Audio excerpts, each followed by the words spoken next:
right. A once quiet sanctum, the Runekeeper's lair is now abuzz with Tensor scholars led by Archivist Delorna.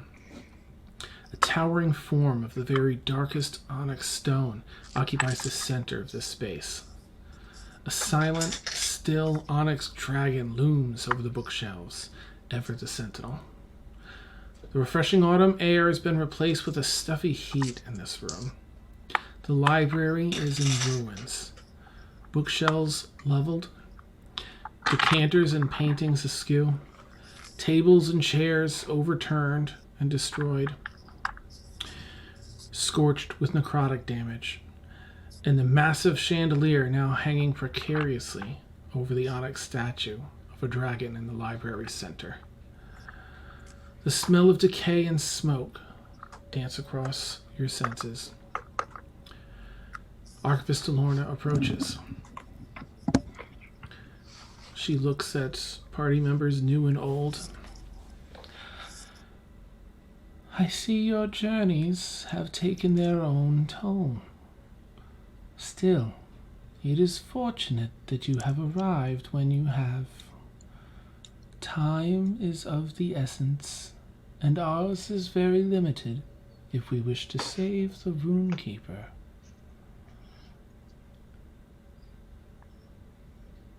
And that's where we'll segue in.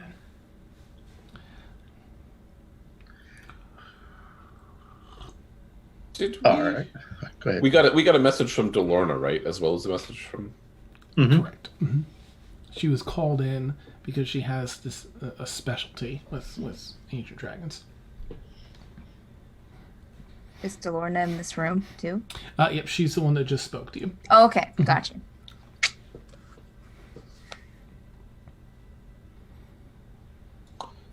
Delorna, this is an unexpected pleasure. You're far from home? Yes, my expertise was sought out in this matter. Because he's turned to stone? Simply because he is a dragon.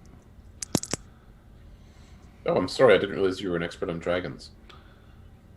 I have a long and storied history with the draconic race. That's an expert on dragons, too. I mean, sorry. Nice. She knows so much, she might just as well be one. You must be the dragon if you wish to think like a dragon. Oh, I'm going to take this off. Yeah, I guess.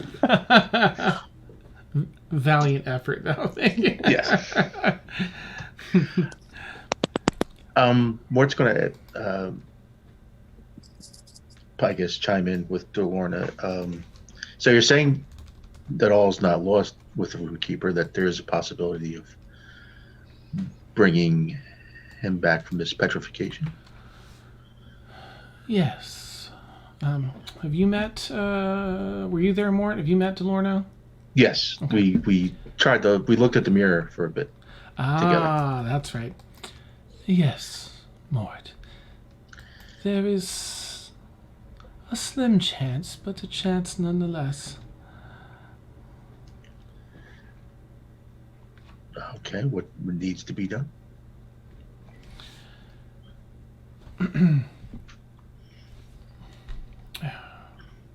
Sorry, I'm going to have to break for a second. I don't know why this didn't pull out.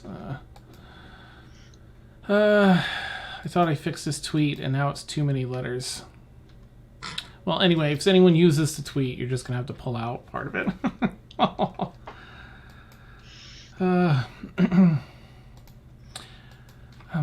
Well, I once spent time with the twin rulers of the Golden Dragons.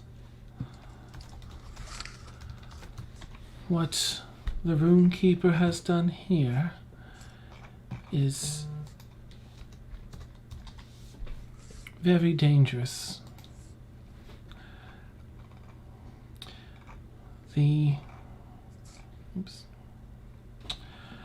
the Great Resplendence called this a deep torture. The Runekeeper has torn his soul from his body and cast it afar to protect it, leaving behind these remains. Returning the soul to the body is not impossible, but tricky. She looks around. I can discuss this matter more in private. Who else is here, Dan?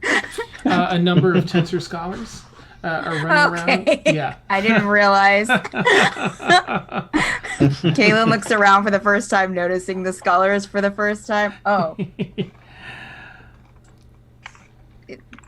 Sure, I think that's probably a good idea.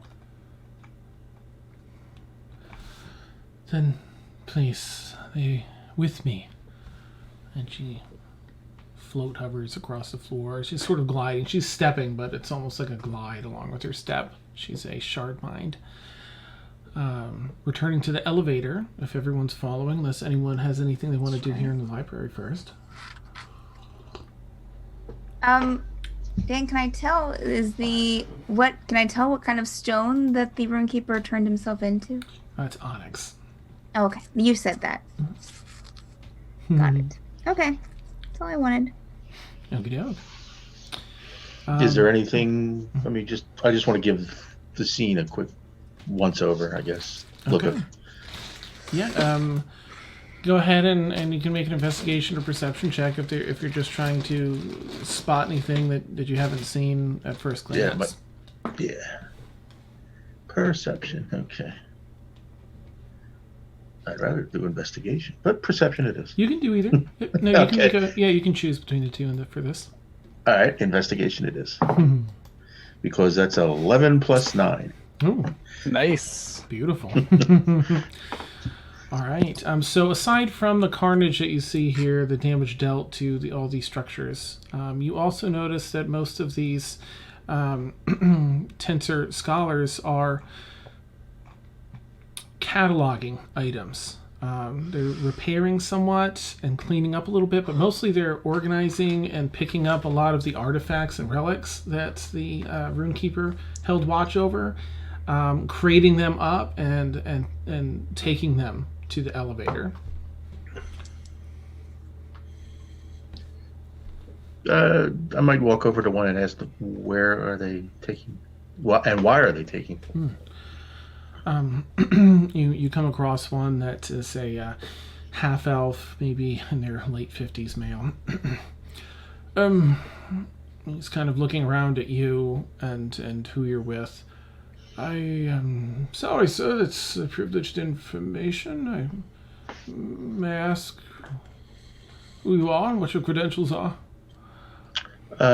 Mortimer Fletcher and our group has been summoned to assist with Runekeeper, and if you don't need our assistance, we can be on our way. But part of this is looking at what has happened here and just trying to discern the process of what you are removing. I mean, just concerned that some things might indicate a way to help the Runekeeper and or determine what happened here. All right, go make a persuasion check. All right. Dan, while he's doing that, Yeah. I mean, I realize we're going to be in this room for less than a minute, but Emil's just going to look around and see if he can spot anyone who might be a Harper. Ooh, okay. Because if the Harpers don't know about this, they need to. So that's kind of my thought process here. So. All right, yeah. Go ahead and make a perception or investigation. You can choose. Always choose investigation. Okay. Would you get more while he's rolling that? 14 minus 1, 13. Okay. And what did you get, Emil? Oh, sorry. So Not very good, only a 19. That's amazing. Okay. So Mort, the individual you're speaking with, we're simply cataloging these and organizing. We're bringing them down to the vault for safekeeping in hopes of the Runekeeper's return. But if not, they need to be locked up somewhere safe. Okay. But no assistance should be needed. I think that everything except for that, and he points over to a large glass case that's shattered and broken, is accounted for. So, What was in the glass case? a skull of some sort. Oh, okay. Yes.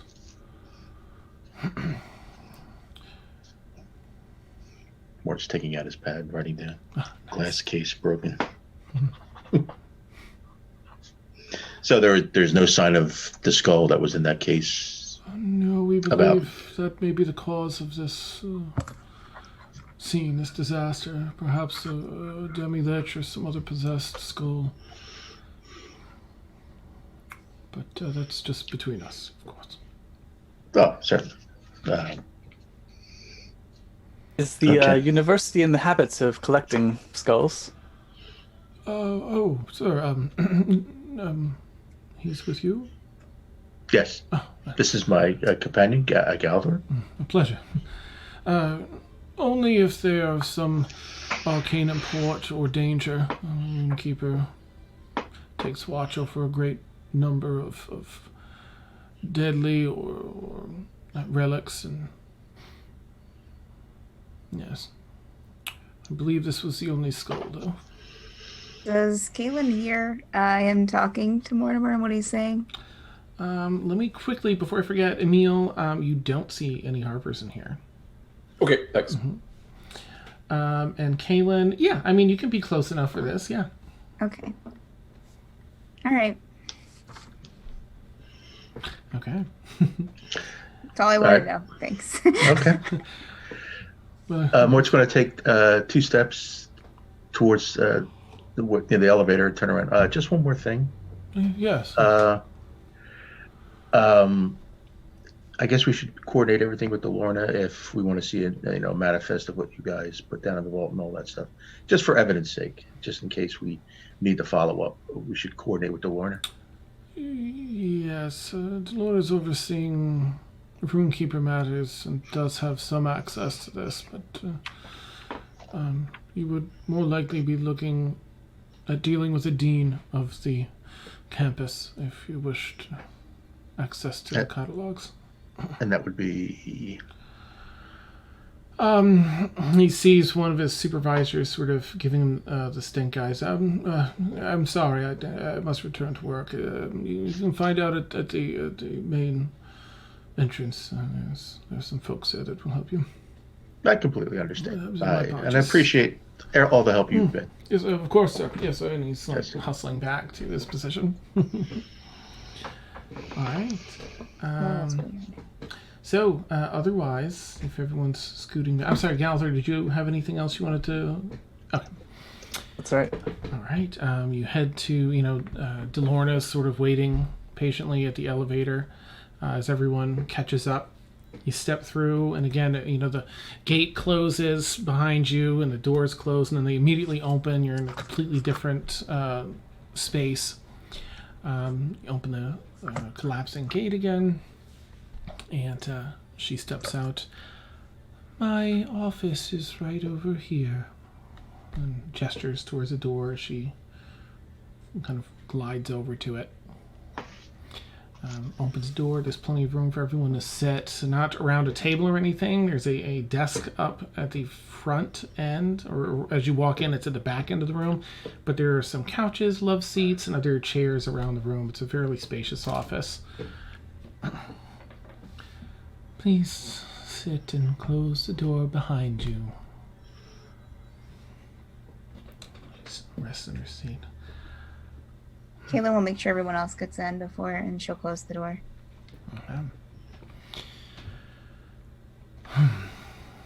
I do believe there is a way to save the Runekeeper, but it entails a journey and top secret information. You will all need to swear by magical contract that you will not tell anyone of this, except one another, of course. Do you expect anyone to be asking us about this? This has remained secret for 150 years. 154 in 3 months, 2 days, 16 hours, and 5 minutes to be exact. Wow. I cannot divulge more without your assurances and signatures. But I can say this is the only way that I know of to save the Runekeeper. I'm not sure that's in line with my Thieves Guild oaths. Do we all have to know the secret? If you wish not to harbor a secret, then you can always agree to have it erased from your memory when you return.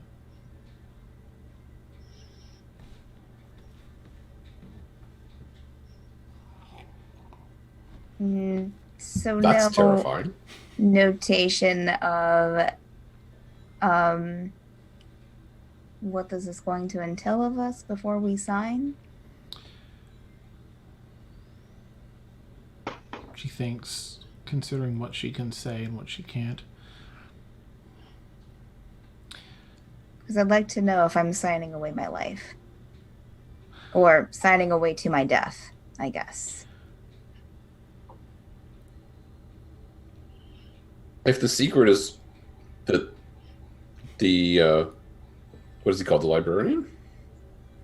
The Runekeeper. If he's been eating children for 150 years, like not keeping that secret, like The city of Zambora has harbored a secret below its dome for this time and longer. There are a people that this concerns, and these people do not wish their existence to be known. We have honored this as we work with them over the past century and a half. But all our good work that we do with them hinges on this. That is the secret. The contents of what you see below the dome and the people that harbor the answer to saving the Runekeeper. Their existence must remain a secret until they decide otherwise. Lorna, can we just maybe put this in terms that's easier for me to understand? Yes. If this secret were to get out, would innocent people be harmed? Would good people be harmed? No. It would simply mean the end of our working relationship with these. So you would lose power. That's what you're concerned about. We have developed many protections, many advances in healing sciences through our collaboration with these people. I've heard evil defined in such terms before. I'm less and less comfortable with this all the time.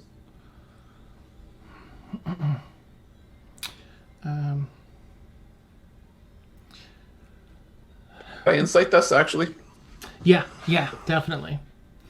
Em, were you here when, was Emersina there when you were all at the keep and Felix retired and you met Archivist Delorna, the crystal shard person?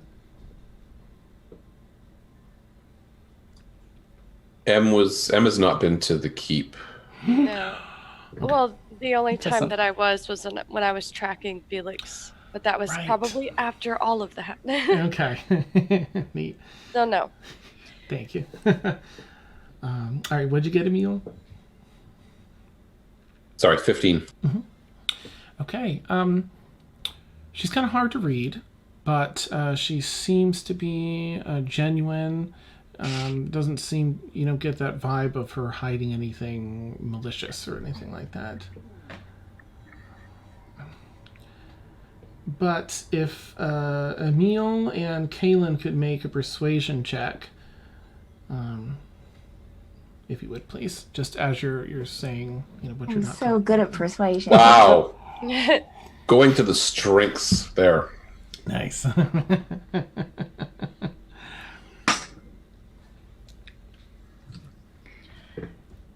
Well, 13. Going on. that is an 11 with my -1.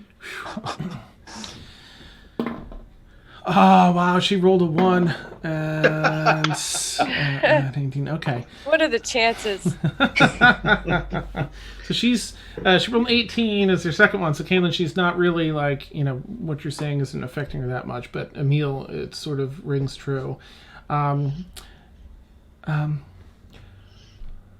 Yes, well,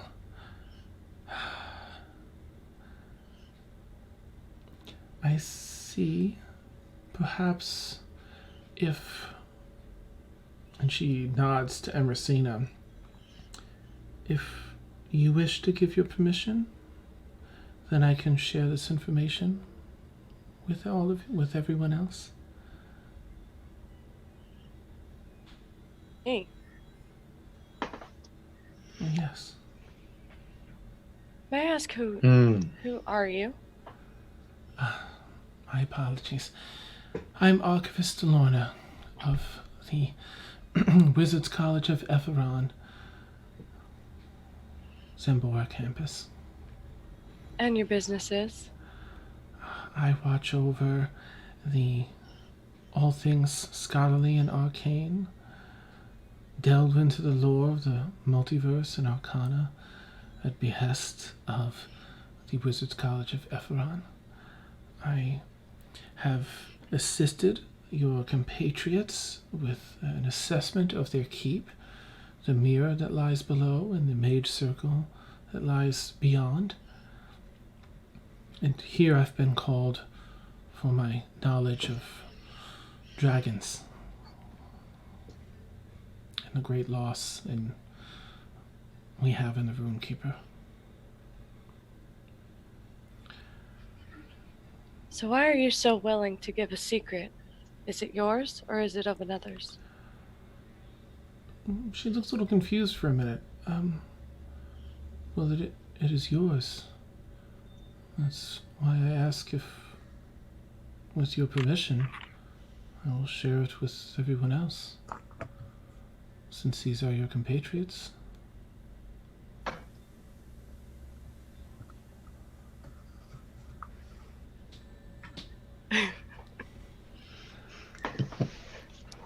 I'm going to take a moment to think about it. Okay. She waits and kind of looks about. Perhaps imbibing some drink will help settle our nerves, those of us that have nerves. She has a drink cart off to the side. She heads over to and sets up in case anyone wants some. There's water pitchers here too and such. A puppy. I've heard of these, but I have yet to meet one. There are not many in Zambora. Kind of floats down. Many puppies. Oh. You speak? But has she not met me before? I don't know. I don't think so, but maybe? No. Oh, okay. Well, I enjoy the feeling I get when I see you in your hat. Sort of a That's my crystalline pull. smile. Who doesn't? Yes, this is the cuteness. She kind of glides back up, clasps her hands, and just, looks at M again for a minute to see.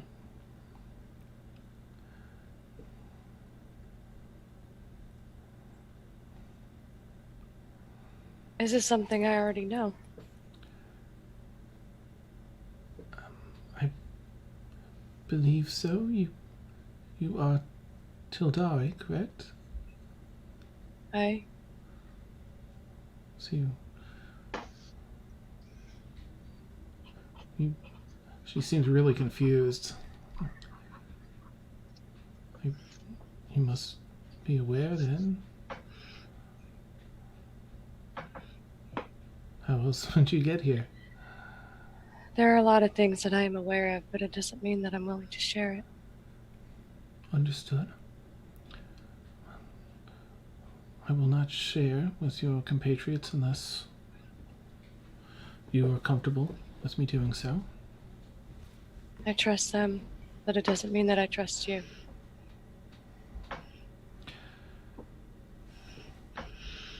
You may share it.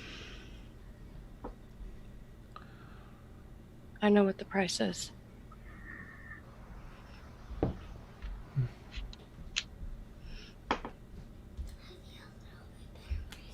you gotta stay over there, kitty. A status report. Oh, Cute. I feel a little better, but I still feel sick.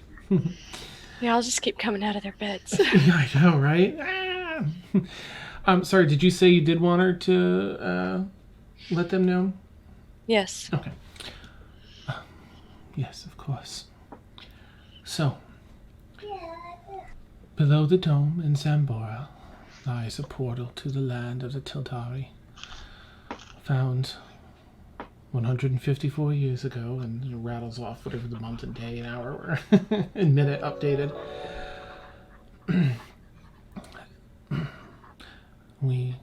They prize their anonymity and wish not to be part of recorded history here. They are an advanced society and have shared many helpful things with us. There, they have knowledge and means to guide you to the one that can return the Runekeeper. To guide us. You mean you're not coming with us, then? I have much to do here in order to maintain the Runekeeper's body while we wait. There are a number of rituals that must be held. Some several times a day. I'm to oversee these in hopes of you finding the answer, finding what you need. The Tildari have spoken to me of a gynosphinx that has the answer which you seek. They know things from all times and can give you what is needed.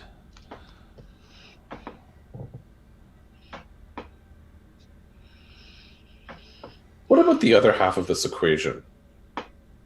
What about the undead spirit? We have been scanning the Runekeeper's lair for more information on how it arrived and how it broke free and where it went and by what means. I do not know if you will encounter this. I imagine not. It seems that the Runekeeper was not its objective, but instead simply an obstacle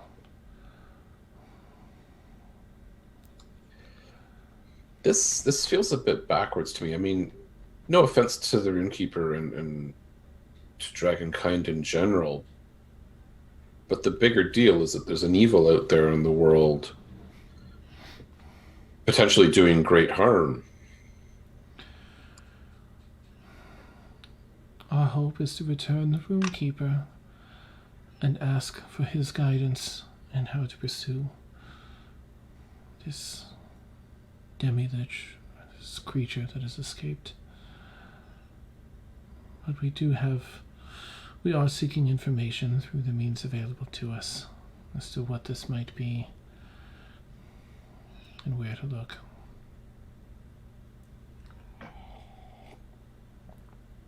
The scholars out in the other room mentioned a skull gone missing. Yes, we believe this skull embodied either a demi-lich or was possessed by some other creature of great power. It took I nothing. think we're going to go with Demi-Lich on that.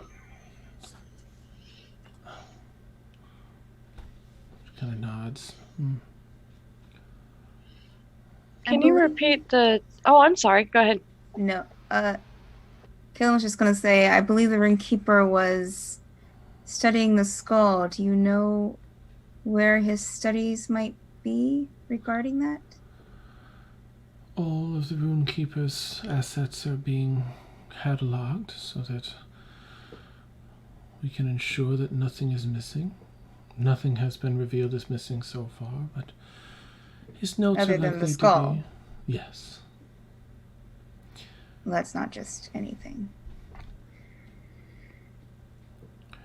Mortimer, we were pretty confident that the skull was Ethaz Bafar, weren't we? Yes. As all the things we saw pretty much indicated that's who the skull belonged to. Oh, Were you not aware of this, Delorna? no. We have not... Insight. Oh, okay. Ooh. Sorry, I don't exactly trust Delorna. Nice. Yeah, that was next on my list, yeah. You're welcome to roll too if you want more. So anybody would like to make a roll, it's probably better than mine. So I'm going to make an insight check as well. 6 plus 5, 11. 18 for Kaylin. Yes. God, mine was horrible. I got 6. Nice. Emil, anything worth? I know you were like... 16, not as good as Kim. Oh, okay, nice. All right.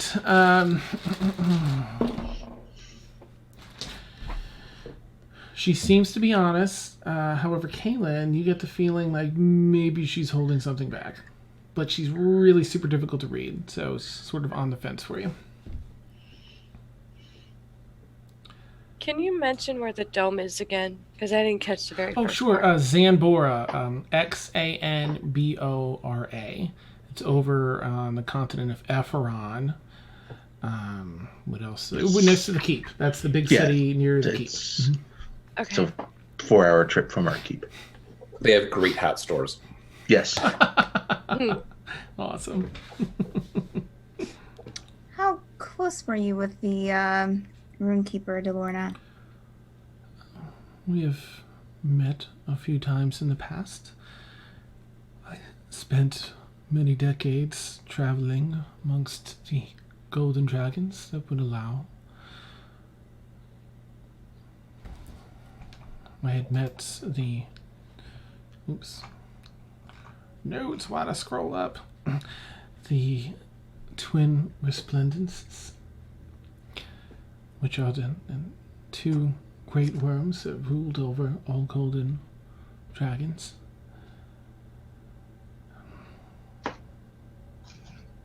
Wait, I'm sorry, twin what? They have an honorific resplendence.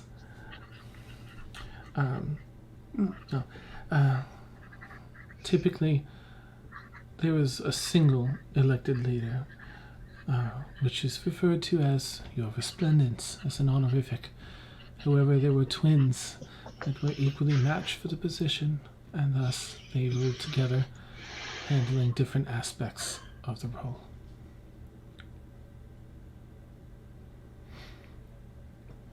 But I would classify myself as an acquaintance at best with the Runekeeper. My work being scholarly and not familiar. Got it. Oh, well, Kalen and the Runekeeper were very good friends. I was surprised to hear that you all knew a dragon of such power. They're often fairly reclusive, but this one deemed to do good work for humankind and peoplekind.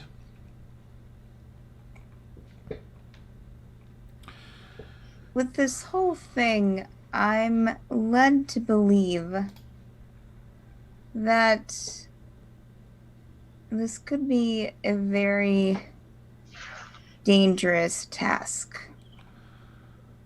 for myself and my friends. The Tildari speak of the place where the Gynosphinx resides. They will not tread there themselves, and so I am inclined to believe it a dangerous or perilous journey. So the Tadari would know more of this? Yes.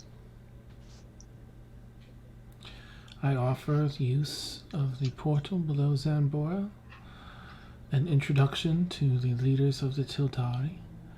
We have a tentative and secretive working relationship, a peace with them. They can guide you to this location, but no further. You would need to enter the location to find the Gynosphinx. They often test those that seek answers, their wit, but the Tildari will know more. Should we expect to encounter any resistance? Not from the Tildari, but likely from the location they spoke of. They can tell you more, but they spoke of dangers within. Yes. What sort of dangers? Creatures that make their home there. Eerie winds that play tricks on the mind. They did not elaborate more.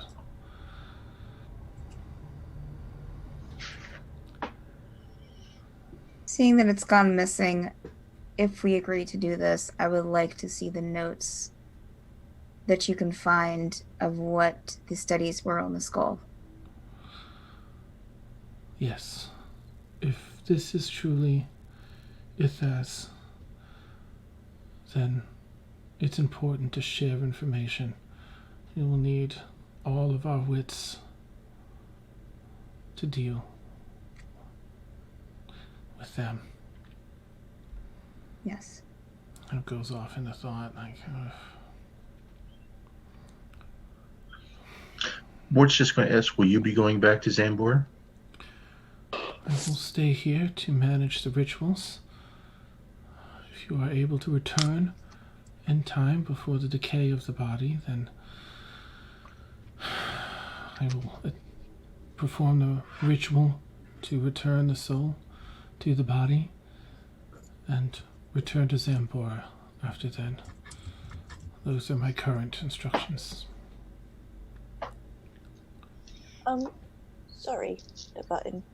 Just as a time frame, Yes. how long do you think we have before his body decays? Difficult to say. Perhaps a week or two. Cool.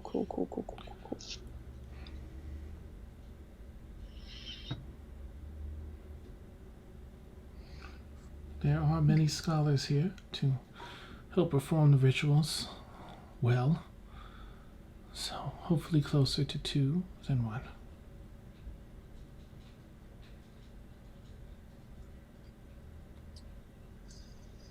Okay.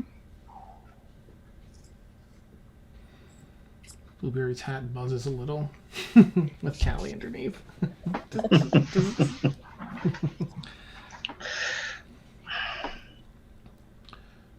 Oh. No contract will be necessary with... I'm sorry, Lady Tildari. I did not get your name. She gives a little bit of a bow.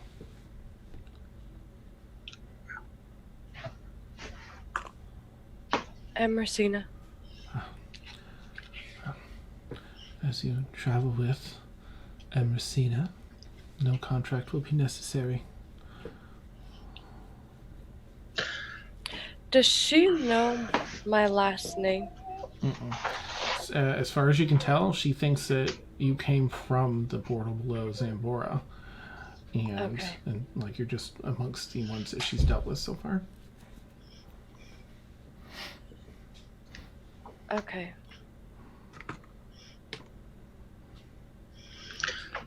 Who do we contact in Zambora? I mean, you were the main contact we had in Zambora, but now when we go back, obviously, you don't just walk in and say, take us to the underside of the dome. Yes. Please don't say Roger. She doesn't express much emotion, but you can see a crystalline eye roll. No, not Roger. How is Roger? How's he doing? As exuberant as always. In my headcanon, Roger and Delorna are in a relationship. That's amazing. I love it. Our council person Shuffletrod has requested... We have a good relationship with that. Okay. Yes. She's the one that informed me of this and has requested all of you. She will meet you at the university and guide you to the location. The portal beneath.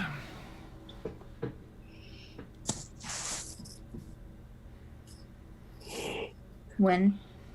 Right after this? Or tomorrow? Or...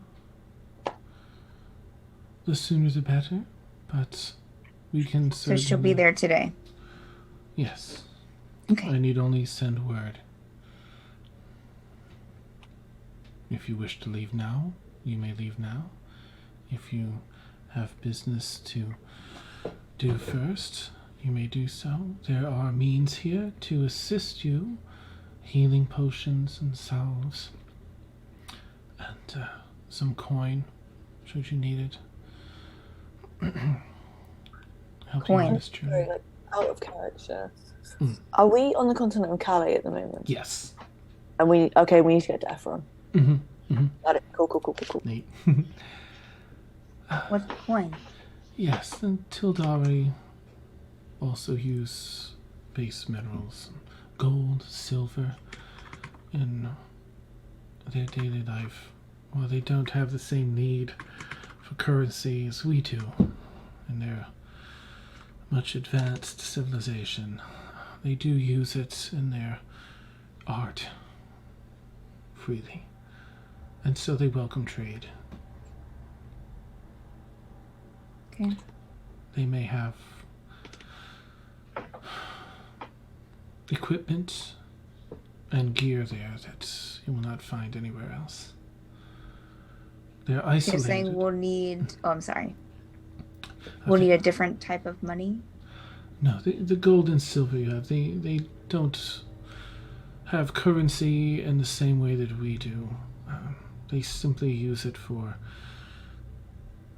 art. But they will trade for goods. Okay. I would like to see what you have on the skull before we head out.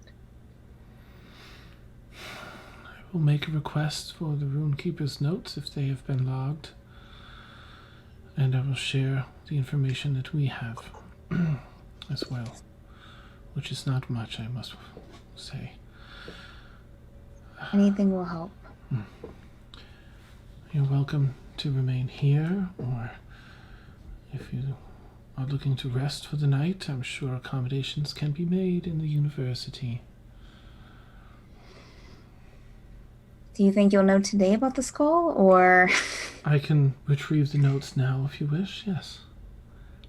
I think the sooner the better. I think we Yes. should probably not hang around if we don't have to. Very well. And she starts to glide off to head out of the room. Excuse me, she heads out, closes the door, leaving all of you in the room. Oh boy. What do you guys think? First off, I just want to ask, does, with my history, does anything ring a bell or rattle my marbles about Taldori? What? About where? About the Taldorians Taldori? or Oh, the Tildari. Oh, Yes. sorry. I was going to Critical Role thing. I'm like, oh, I don't know if they... sorry, I mispronounced. No. You're fine. You're fine. It's just my brain shut down. I'm sorry. You can do a roll, but the DC is going to be ludicrously high. Then I will get my ludicrous dice. Ooh, nice. What history check? Yes, please. All right. Can I try as well, Dan? Go for it. Yep. Oh, shite. Well, it's going to be close. 17 plus 9, Thanks. Yeah. Jeez. 26. Mine's only a 14. Okay. But together, it's Together divided by 2. Nice. You know we have a Tildari in the room with us that we could Right. ask. That's Okay. true. But Okay. I don't even know if she. I guess maybe. Oh yeah, don't call her human. She gets very touchy about that. Awesome. Let me fix these names. Gosh, all right. So 26, you said, and that is high. But let me think of what you would.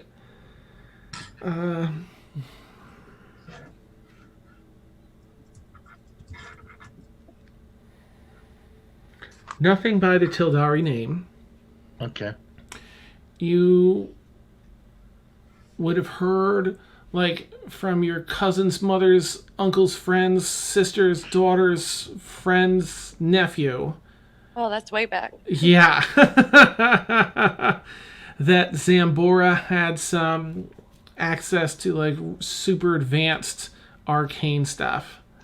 Okay. That you know, like a conspiracy person. Yeah, like, oh, it's Zambora man under that dome. Nice. It's Sambora's official Area 51.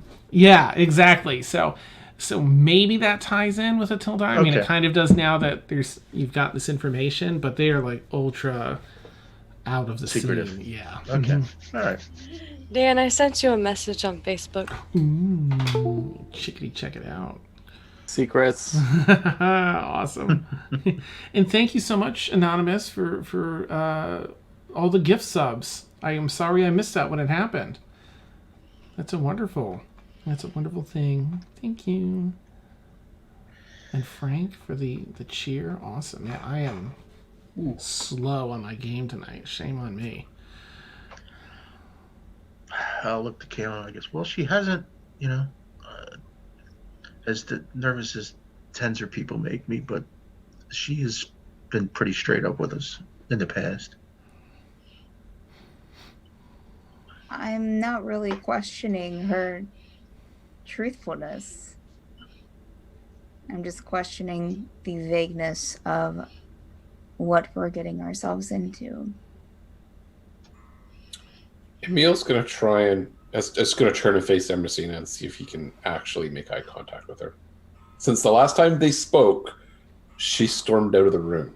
So, Like a bad relationship. Nice. yeah. Let's pick this up right where we left off. Oh, we want to go there now.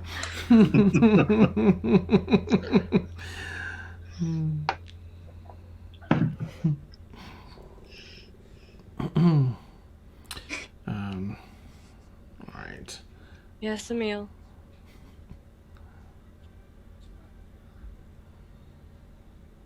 Do you know what she's talking about?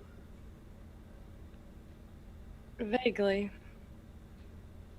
I never knew where the portal actually was. I tried to find it. Could this potentially lead you to family?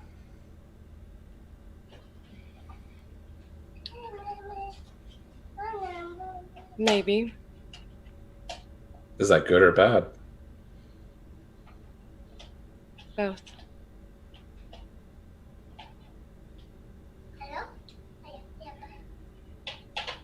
I'm gonna go for obvious reasons.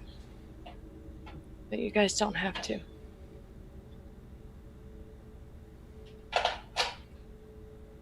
But I will say there are people looking for me. And my brother. Hi. Hi. Sweetie. Hi. Was it safe to leave him at the estate? Hi. There's my brother. No, I'm just kidding. Nice. He's following He us. showed up, yeah. Hi. I think as long as we... Hi. Hey, hold on, baby. I think as long as we Hi. stay low and change our names, I think we'll be okay for a little bit. I've never done that before. Kaylin just looks at Emil. Ha ha ha. Totally. Totally. Has a bag of like fake passports. You guys will be safe, but me and my brother will have to change our names. And you absolutely cannot... Hold on, baby. You absolutely cannot say our actual names. Careful.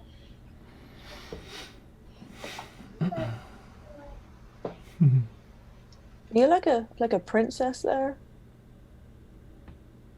No, I'm not. Wasn't talking to you, Emil. Sorry.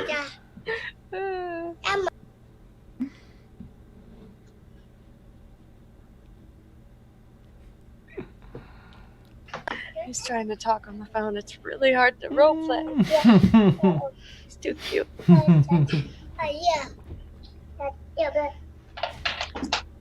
Awesome. It's adorbs.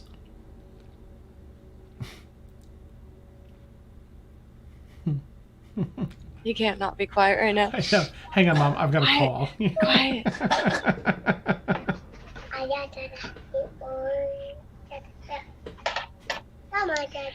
I can't talk about it. I understand. Okay. Cool. But Wow. as soon as we cross, whoever wants to come, as soon as we cross, you guys will officially be my responsibility. Whatever happens to you guys, that's on me. I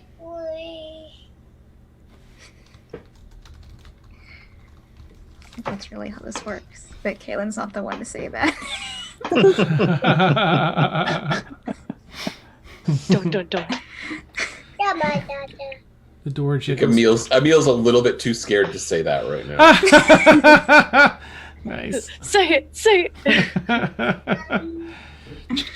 The door pops back open. Delorna glides in. Here. There's a reason I'm saying it. Like I understand that it's not how that works, but there's a reason. It'll be okay. Am I interrupting? My apologies. It's your office. She glides over to the main desk and sets down a couple of logs. Most of these characters seem nonsensical to me. It'll take some time to decipher them, but there are notes here and there that we've highlighted that refer to the skull perhaps belonging to. Kaylin a hurriedly demigod? sits down close to her. Pulls up one of the chairs at the desk. And there's a bunch of notes. It's not that he seems to be that he didn't just sit down and study the skull, but it was just part of his general studies. He didn't take it as anything immediate, as it really didn't have any juice to it when you brought it there. So there's just some notes here and there, perhaps previously housed a demi-lich. Yeah.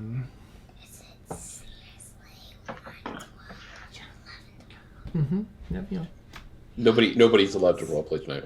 Nobody. I know. Liam says, hi, guys. Do you want to come around this way and say hi? No. He's got a little blankie up around his shoulders. There you go. I'm Ready? not feeling too well. Hi. Liam. All right, kitty patootie. You go rest, okay? I'll tell him you're not feeling well. Yep. Ben perked right up. Nice. It's like, Okay. Love you. Hi. He's calling Liam. Nice. Oh, hello, Liam. Right. So there really, it is sort of scattered. There really isn't much in the way of anything definitive in the Runekeeper's notes as you scan through. You can make an investigation check, though, if you want, Caitlin, as you kind of flip through the pages. Dan, I'm going to ask this because Aaron isn't here. Oh, right. Are there runes on the skull that disappeared? Because Aaron would want to know if there are runes involved in any way. Ooh. Are there runes on the right. Runekeeper? Are there runes on the dragon? She would be so excited. That's right. Oh my gosh, you're right. I hope she doesn't miss the whole Runekeeper scene. That's a bummer. I'm trying to think back to when you all saw the skull. I'm pretty sure that there were runes on the skull. Because they put it on you. So I'm going to say, yeah, there'll be sort of a sketch of in here. What was your investigation check, Caitlin? Only a 9. Okay. So that's essentially what you find, but you do find a sketch, too, that displays some. It has the front view and the side lateral view there of the skull, and so it does show some of the edgings. Probably have the back of the skull, too, all, 360, 4 different cardinal directions here, or whatever, for the skull. And right, I think Erin would definitely be on top of that too. Let me have her do a roll to see if she. Kaylin would start bringing out her notebook to make sketches of the sketches that she's seeing. Okay. I rolled a 1 and a 4. Erin went. Of course I'm very you did. sorry. You are with the advantage. worst. Like, oh, I really am. Like, no. Yeah, nothing clicks. These seem old. If nothing else, Aaron can tell that these are very, very, very old runes. Nothing used anymore. To be fair, she would be freaking out because we're at the university. Nice. Yeah, that's true. Yeah. It's a mix between excitement over the Runekeeper and complete and utter shock and not okay. Yeah. With being back in a Tensor university nonetheless.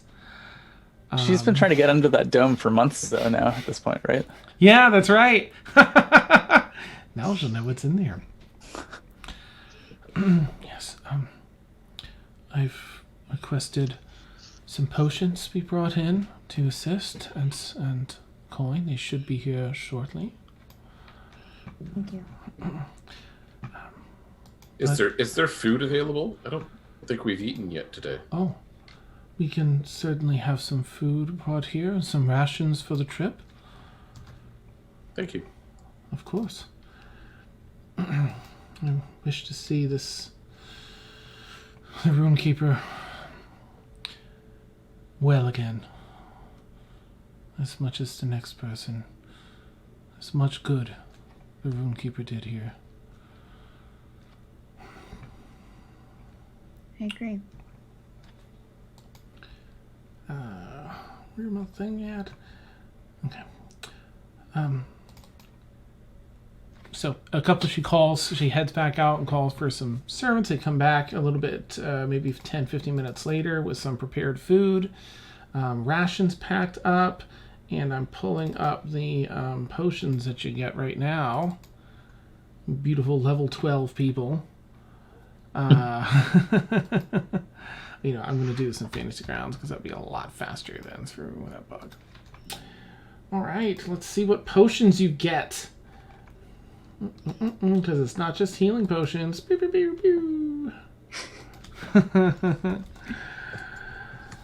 All right. In the hubbub, I kind of want to ask Mort. Mort, how do you feel about the skull going missing? Not good. I mean, it's probably where he, he's a demi-lich. That's where he probably, I forget what the term is. Demi-liches. His they don't have a phylactery, body. perhaps. Yeah, well, that's the ultimate goal, to get his phylactery back. But I don't think the skull is his phylactery. I think it's part of him getting to his phylactery. More to the point, how do you feel about the scholars here doing the investigation? I'm not sure they're the most qualified. Well, Tenzer, we've had a mixed history with Tenzer. When we came upon ruins, Tenzer University in Bexley, where, well, you were there, right? No, that was Felix. I don't understand why everyone gets us so confused. Sorry, it's been a long, so there was a rogue group from them performing experiments which Erwin was caught up in.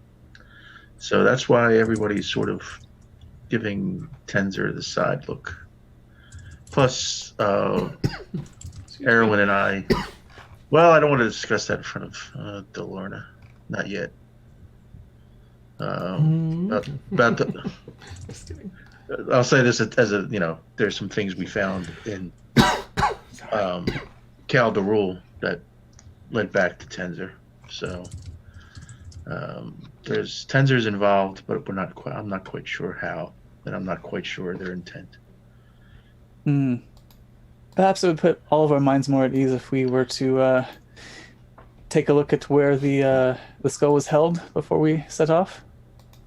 It's worth another look. You never know. They may have overlooked something. Delorna, would it be all right if we went back to his office and just had a quick check to see if they missed something? Of course. The potions have arrived. Let me give these out to you first, and then I'll show you where the skull was kept. You get a potion, and you get a potion. So let me know who wants what. I'm going to do it in Fantasy Grounds. I got it all pulled up. There are 4 potions of greater healing. If anyone wants those in particular. Who are our frontliners, really? Galithor, Kalen, Emersina, and Blueberry. Yeah, but I can rage, so it halves a lot of the damage anyway. So I don't know how else to phrase this, but I can touch myself and heal. Nice. I'll know how to take that. That's amazing. Dan, I sent you a message. Oh, okay. I will go check. I have 3 health potions in my inventory.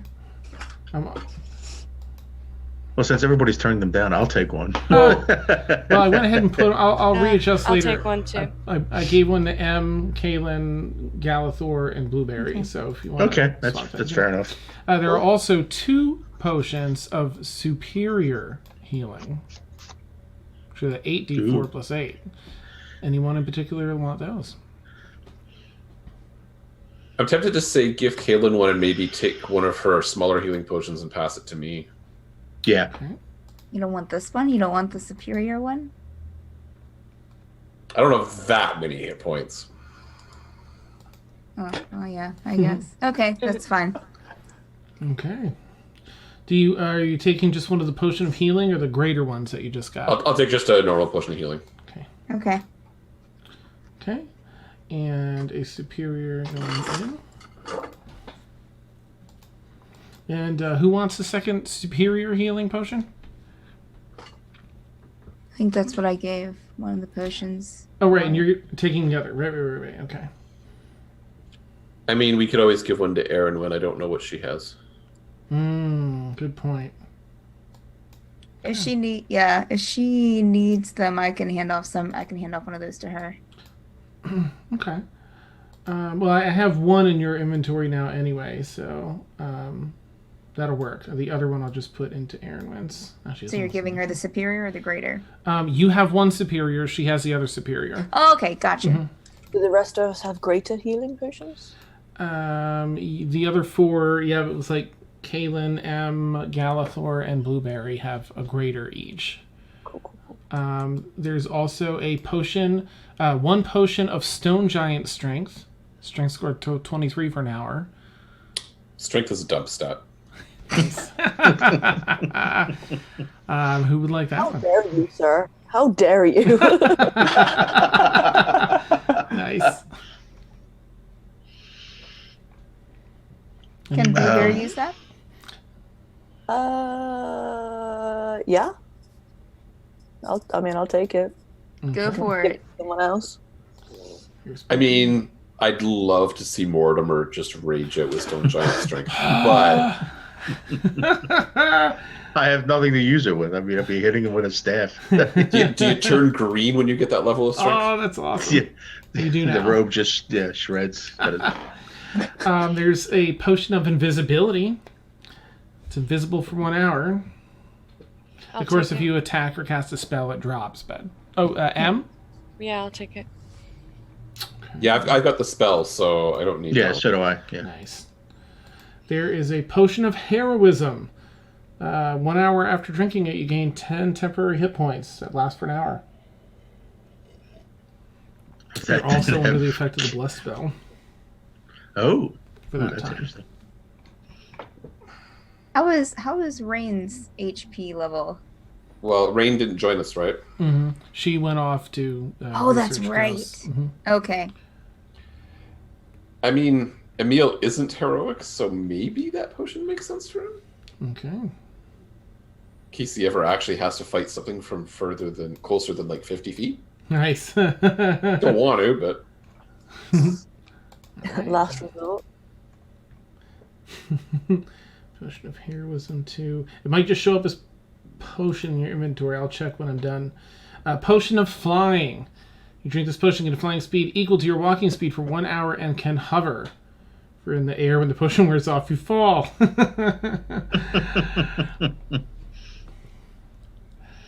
well, Aaron and M can fly already. Mm-hmm. What I about got, Rain? I got Callie under my hat, so Right? Right, you got your pilot. Kaylin has a broom. What about Rain? Rain isn't with us. No, I mean like somebody take it and give it to her. I mean, she's yeah. Is she coming with? I don't think so. Okay. She'll be done with her. In real life, she'll be done with her thing after, I think. I kind of like the idea of Galathor having it, because having a tank or a meleeer that has Like a big really ol' good suit of mobility. Do armor. it. Do it. Yeah? Okay. Take it. If you insist. like bed knobs and broomsticks. Nice. I that's love that movie. Such an amazing movie, yes.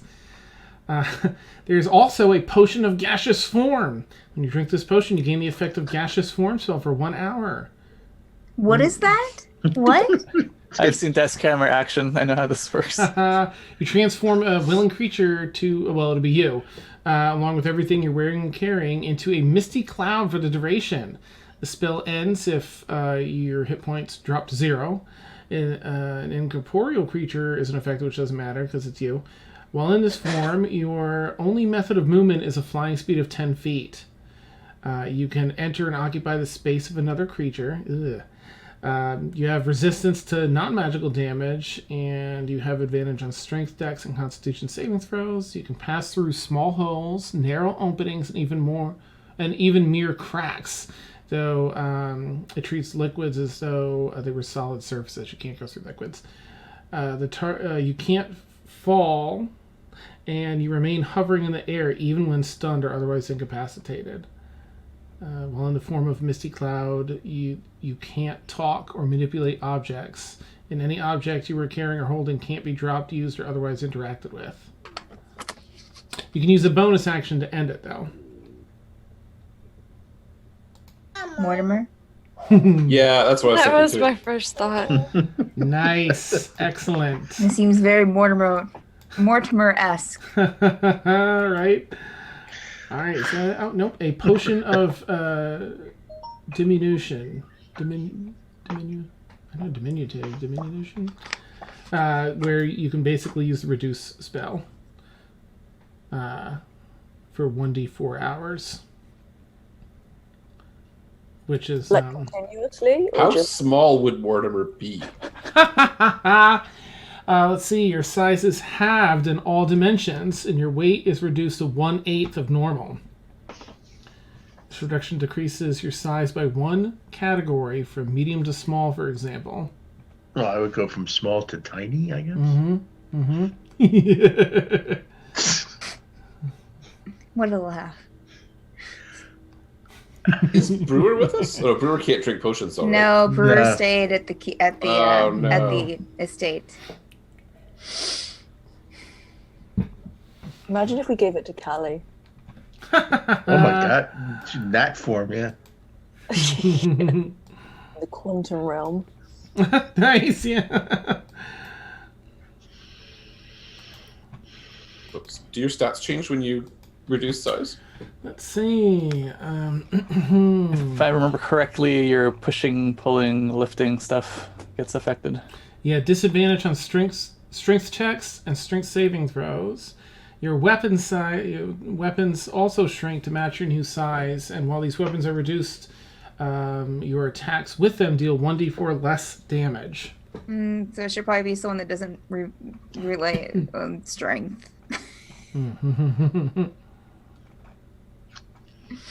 Racina, Aaron, myself, I think probably qualify. Let's save it, and when Sam shows up, maybe Aaron will want it, and maybe not. Okay. Yeah. Sounds good. All right, so you take all those, empty them out of the crate. There's a crate full of hay that these are all stacked in. These glass beakers, and you put them in your respective bags, ready to roll. Delorna, turns and, yes, please, let me show you where we found the skull. The skull was released from. Before we go, I have to ask, do any of you have to use the bathroom? And we'll do our bio break there. Tiny bit early, but best time so we can jump right back in after. All right. So for anyone who doesn't know, we take an 8 to 10 minute bio break. I'm going to leave our audio on. I'm just going to put the Be Right Back screen up until most of us are back. Just so players know our audio will be up. Okay. Catch you all shortly. Yay! All right. Oh, more coffee.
Ben, I don't think you're supposed to be doing that.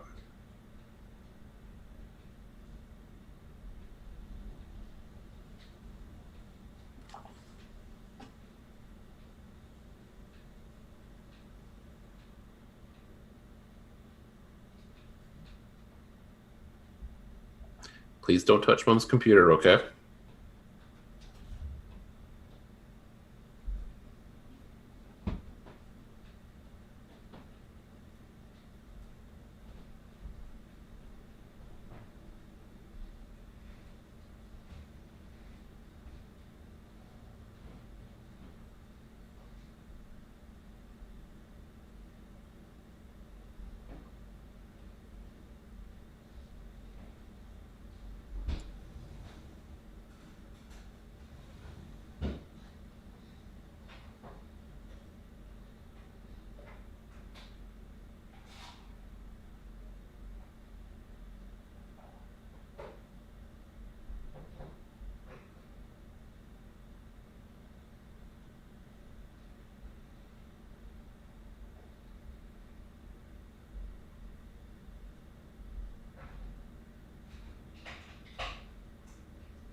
Excuse me.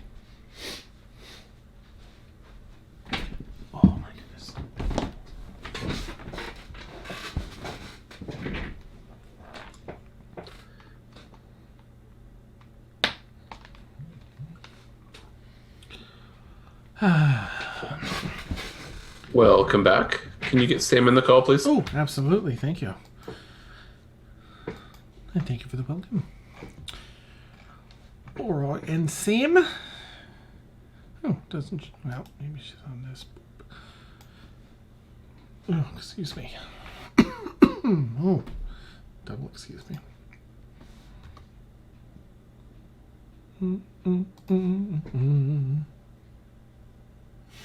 Never skip Black Day. Cinnamon Mountain Steel. Oh, these are fantastic. Hey, Sam. Hi. Can you guys hear me? Yeah. Loud and clear. Okay. How do I make this work? Oh, it's a cute boy. Oh, he's got a little chair next to Mommy's chair. Oh, I love your little white chair, fella. Do you have a phone, too? Oh. No, I don't know how to use this. Fun. Oh, she muted the mic. That's not... Sorry, I've not done this before, so gotcha. on a tablet. So Fun. I'm experimenting. No worries, Sam. Drinking Mommy's Coca-Cola. Dice. I don't have Fantasy Grounds up, so. Okay. Neat. But I have faces. Awesome. Here's what you've missed so far. The Runekeeper. No, just kidding. Yeah. So everyone arrived, and Archivist Lorna was there. And effectively, she pulled them all aside and said, look, I'm keeping the Runekeeper's onyx stone statue body alive, as it were, intact. Can only do it for like a week or two. There is a secret, top secret thing that y'all have to sign magical contracts so that you don't spill the beans. And then I can tell you, and then you can go on your way to get the Runekeeper back. And Emil and Cannon were like, we're really not comfortable with that. In particular, Emil made some really good points, especially according to pumpkin. According to their roles. So Archivist Lorna looked at Emersina and said, well, with your permission, I'll share the secret with them. She's like, wait, what? Sort of. And then she's like, yeah, but I know, she was iffy on the fence about it, and then said, yeah, go ahead. And so Archivist Lorna said, well, below the dome in Zambora, 150. Yeah. Lauren knew you were going to like that. He's like, Wait. Please tell me Aaron was freaking out. I effectively blanked on it, and then Warren reminded me. He's like, yeah. So I feel like Aaron would be pretty psyched about that. She's been trying to get in there under the dome for a long time. And Beth brought up a good point that you'd probably also be freaking out being in a Tensor University. I was like, oh, right. So that's sort of where you are. Oh, basically, yeah, there's she named the month and day and hour and minute 154 years ago and so many months and such. A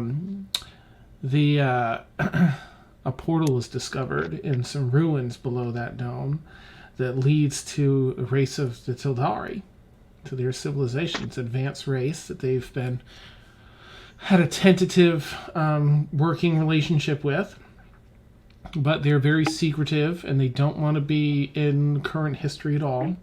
Nice, Beth. And so recognizing Emersina as a Tildari, that's why she just assumed that Emersina came through that portal and gained access here and was just out through here, not realizing it's not the case. And gave her okay. Everyone found that information. Said you don't need to sign a magical contract because a Tildari gave permission. But that's the plan. They have a location there, information. You can receive the answer from a gynosphinx that resides in an area outside of the Tildari city. They don't go in there, and they won't, but they'll let you know where it is, and then the party can go in and ask, get the answer they seek on how to return the soul. The Runekeeper ripped out his own soul and sent it afar to avoid it being consumed. And we know it's to avoid it being consumed by the Demi-Lich, but that's just some supposition on their part currently. Right. Okay. Aaron would also be itching to go and look at this dragon thing, especially if there's runes around it, because magic. Nice. Dragon Runekeeper. Yes, please let me add it. On the onyx stone that is the current, effectively a corpse of the Runekeeper, his body anyway, so still technically there. There aren't any visible runes. All around this library, this circular library, are different rings of runes. Very, very ancient draconic runes used like in the earliest spells. And on the drawing... He's just kind of like... Whee! Awesome. Yeah. It's on the ceilings too, etched in everywhere. Yep. Have I died and gone to heaven? Nice. There were also, they brought in, Kaylin asked for a notebook. I'm going to put our we'll be right back thing down, so our video will come back up. Kaylin also asked for the notes that the Runekeeper had been taking on the... Sorry. Oh no, you're fine. On about the skull, and there were some runes on that. This is the skull from the very beginning of the campaign, so there were some runes on that in the drawing. Unfortunately, I rolled with advantage, but I ended up with a 1 and a 4. Sorries. So you just they're old, but that's it. Okay. All right. Ooh. All the names. Read my message, Dan. Oh, I'm so sorry. You're right. You told me about it like forever ago.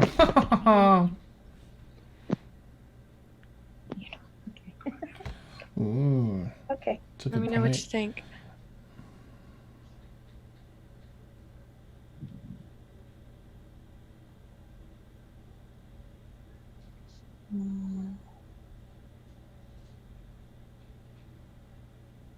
There it is.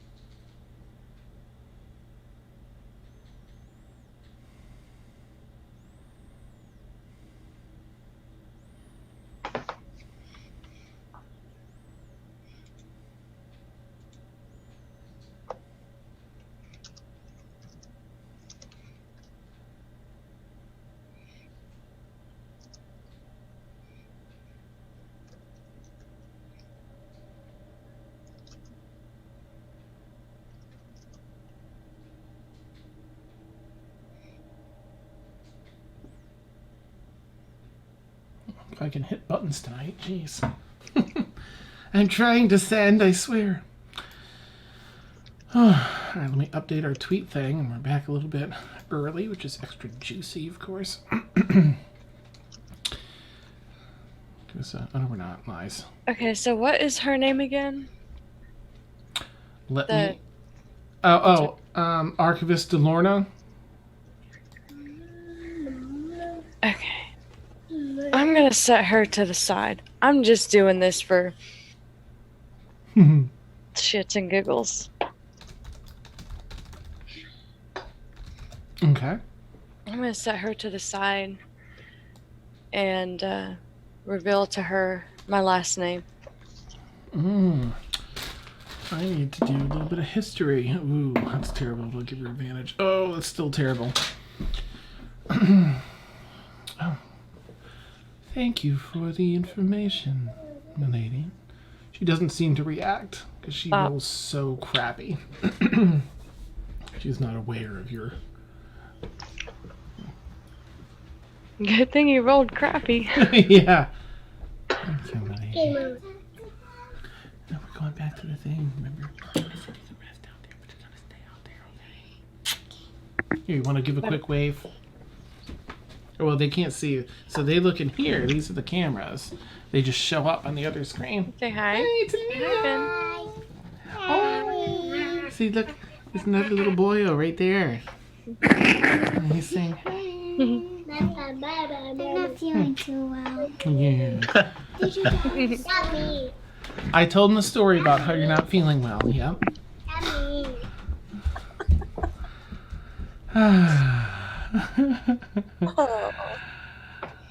Oh, kiddos. I'm just gonna assume that she's probably going to meet people that have a greater history that would know, like if she were to share that. Yeah. Most definitely where you're headed. Yeah. All right. So at this point, she's guiding you out of her office and back into the Runekeeper's lair, the library, to show where this demi-lich skull broke free from its cage. Right over here is where we found the broken remains of the container. Wait, the skull is gone? Yes. Oh, crud. Yeah. Oh, crud. It is currently the only thing that we've logged as missing, though we still have some time to finish our cataloging. Can I examine the cage and see, like, how it could have broken free? Yeah, you can do an investigation check. Anyone that wants to sort of assess that? What on earth is that, Steph? Investigation is just a butt roll. I haven't tried to open this bag of Fritos for like a half hour. You just cut it underneath? It has a bag sealer on it that I have no idea how to open. What the what? That's wild. It, That like, looks has like a clothes hanger. has Yeah. this little, like, Just turn it strap on upside down and open the bottom. I mean, I'm getting there. Right? Give it a cut underneath the the sealer. Done. New That- would dice are that be treating a- me well. Would that be a 19. medicine check or a survival check? Nice, yeah. All right, so 19 investigation. Disarm traps. Yes. Right? It's In particular, I'm looking to see if there was any magical way it was sealed, because I'm assuming she told us this was a skull of a demi-lich, right? Mm-hmm. That's what they're surmising, and Emil and Mort, I think, or Emil and Galathor told her as much. Yeah. That's, Right. So she's particularly looking at the magical way that it would have, that the prison would have worked, Okay. and how on earth it could have been broken. All right. And Yep. just to let you know, I rolled an investigation in Okay. Fantasy Grounds, but I'm looking at the mundane aspects, like as a thief. How would somebody have broken this out? All right, neat. Tag team. High five. Gosh, that's a great roll, both of you. All right, so it was via arcane energy that it was effectively trapped in a prism, or a pyramid, more specifically, where the triangular form, reinforces all of the arcane inscribings along this. It's supposed to be one of the most resilient shapes for this sort of thing. However, when the skull was first dropped off, it really didn't have any sort of energy to it.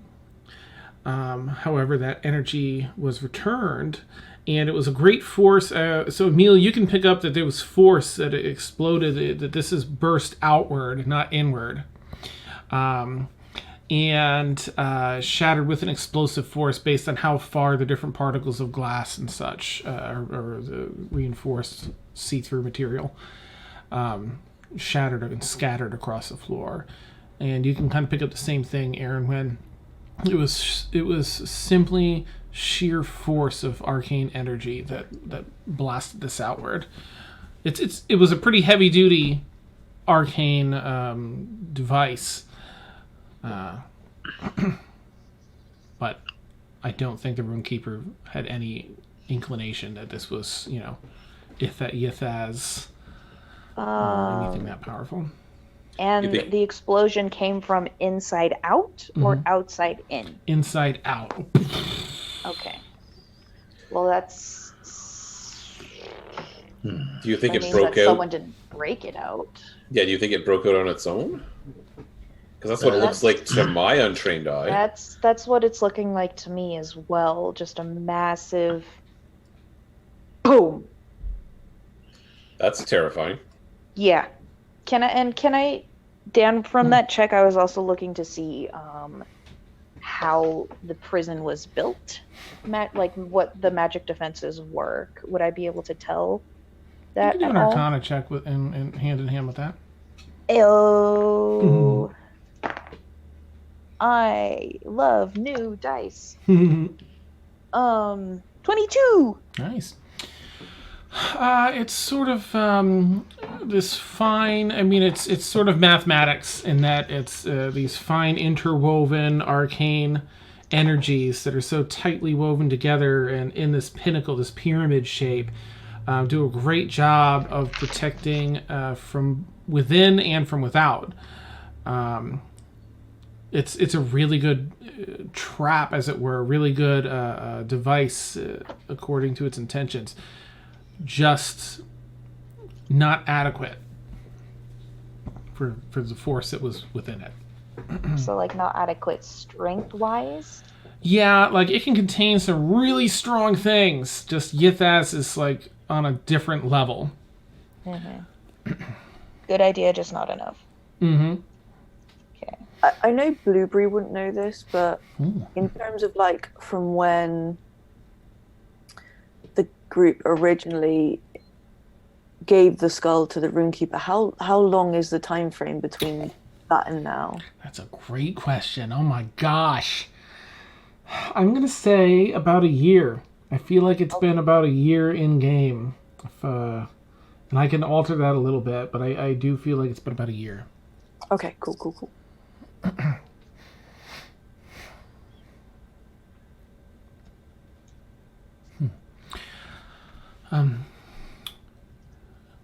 Take your time. When you're ready, let me know, and we shall travel. Caitlin would like to pull kind of. Well, I guess I'll just go to Delorna. Can I speak to you off to the side over here? Yes, of course. It's over. Okay, Please I'm slow not it. sure if you're aware, but a few of us got a message from the Runekeeper. I'm guessing maybe right before his death, or right before he was turned into stone.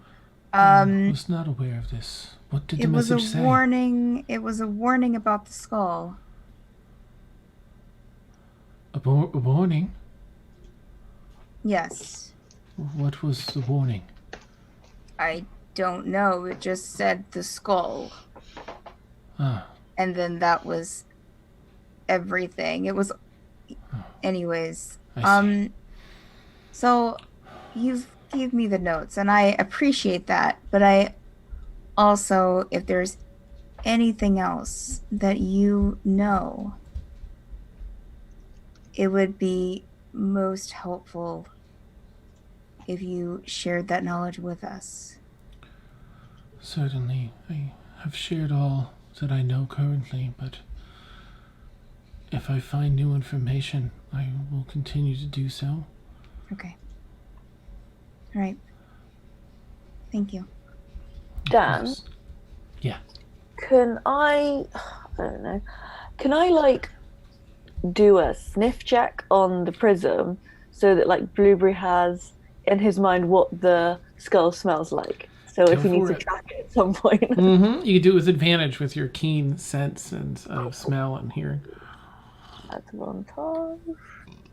I'm so sorry. Is that a perception check? Oh, sorry. Mm-hmm. Yeah, cool. Oh, I'm good at that. 28. Wow. Oh my gosh, that's amazing. Okay.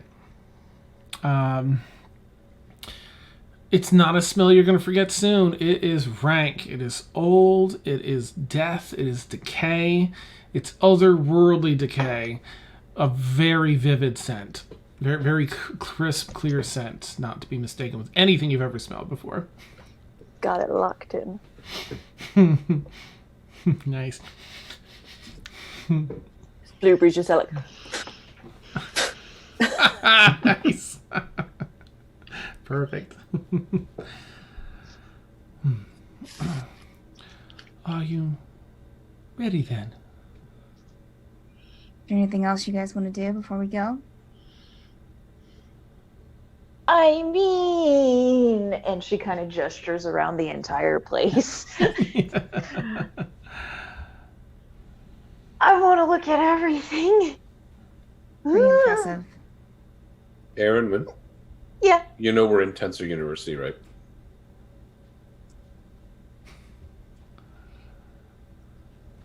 I feel so conflicted.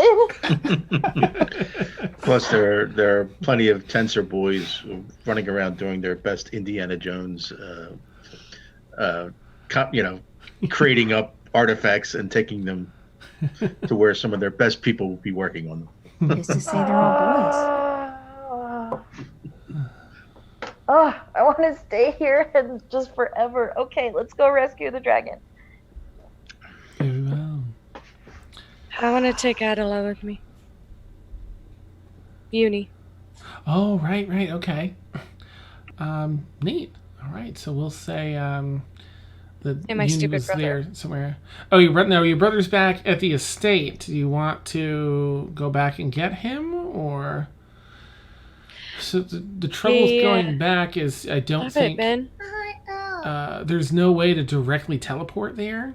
The closest you could do is Tor, and then it'd be like, what was it, like a 4-day boat ride? Yeah. Back Leave to him. Caldorol. Leave him. We can always message him, make sure. Would he be useful anyways? you can send him after you too. You can send word, and just have him sent over here. But it'll Yeah, that'll still be be fine. boat. okay. It'll probably still be a few days behind. He just can't be trusted alone. Nice. You will send word. And so she brings you over to the elevator, closes, opens, and again you're in a different floor entirely thanks to the time and space displacement. And you are on the floor that has the teleportation circle. Again, massive room, a number of stone pillars with runes on them. The wall is divided into 5 different tiers of heavy stone. One stone set just a little bit at a slight angle, like a 10-degree angle from the previous. Each row goes opposite the one next to it.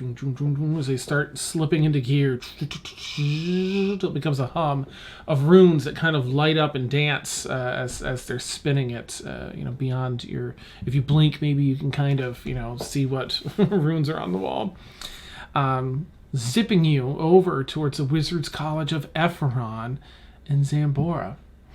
Of course, Archivist Elorna has remained here. She's just activated this for you. You're sent over there where a council person, Shuffletrot, is waiting in a teleportation room. Yay! Oh, I like her. Let me see if I think I still have her thing in here. She's cool. She gave me free food. Nice. Hey, here she is. So this is her in her younger days. Yeah, I remember her. And she is greeting you all.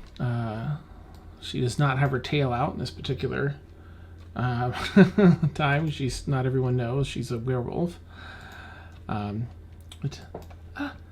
Hello. It's nice to see you all again. Most of you and some new people, but I guess that's the way it goes. But hi. Good to see you as well. And she, she's sort of your height, so she kind of gives you a shake as a halfling.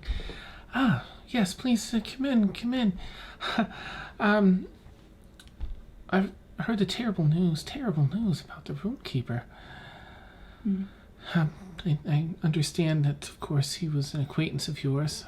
My sympathies. I am hoping to facilitate this any way I can to get him back. Thank you. Well, I suppose you don't want to dilly-dally, but what would you like? Do you need some rest first? It's I think it's kind of morningish still, late morning, maybe 11. Actually, just an odd question about that. Is there a time zone issue here going on? We've traveled a fair distance. See, yeah, you'd be later, so it'd be like 4 in the afternoon, maybe 4 or 5 in the afternoon. Do you need to eat, or would you like some rest before we go about the business? Food. I would like some food, please. Would probably love, say, a chance to eat, rest, and maybe get some supplies in town before we go. Of course. That makes a lot of sense, yeah. All right, well, let's be on our way then, and I will get you some, a place to rest, just in case, can't hurt, and show you some good places to eat. Oh, there's a surf and turf restaurant. It's really good. Well, that place we went last time was good. Oh, okay. I don't remember that place, but I'm sure we can get you there. Is Shuffletrot a gnome? She is a halfling. Okay. Can I just check in with Callie just to make sure she's okay? Yeah. I'm fine. Thank you for checking on me.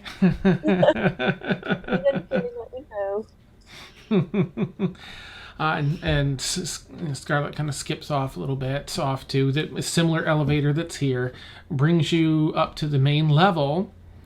Of course, you come out just down the hallway from the main entrance and check-in point, where they have a customer service area. Right, and that guy.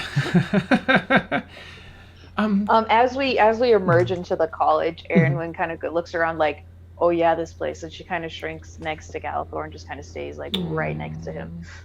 It's just like nope.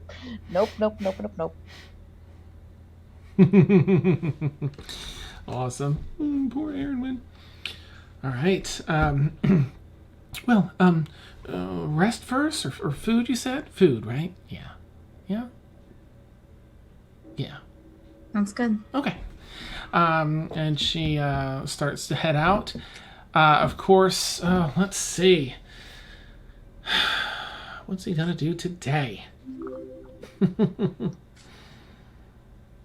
You hear some commotion from behind the desk, and you see Scarlet shoot a dagger eye across it.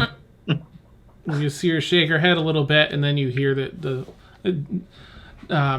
quiet down over behind the clerk's desk, and you just see the two of them, the usual two, sort of just working. Like, he knows better with Scarlet there. So you get off without any ado out in the town.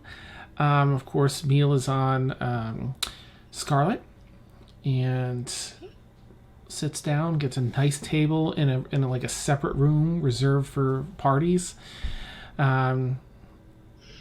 And you're all able to order some food. She, drink if any of you want some. You all sit down. She sits down. There's not really a head of the table. It's sort of mostly just down the sides, but she sits in the middle of one of the sides. Her feet don't really touch the ground, so she's just kind of kicking her legs off the edge of the chair. Just to quickly retcon, as we were traveling there, Emil said the keyword for his armor, Quicksilver, and his dress became I guess a semi-formal. He cleaned up basically. He's wearing like a semi-formal outfit, Nice. trying to match like her level of clothing. Wow. Okay, amazing. I'm shocked. Look at you. You almost don't even see it, as Emil is so stealthy. But at one point, you just kind of glance over. Look and over and he's fancy. Feels okay, buddy. The word is quicksilver, by the way. But thank you, Nate. I actually have a section specifically for this in my notes because I love holding everyone accountable for their for their command words.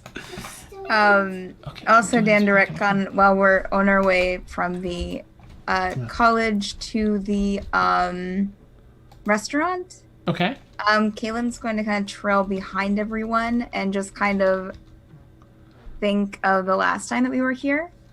And because this was the place that she chased Brixie, right? To the tower? Yeah. On the broom? On the grounds of this, yeah. Okay. Yeah. It's extra sad. So she'll be trailing behind.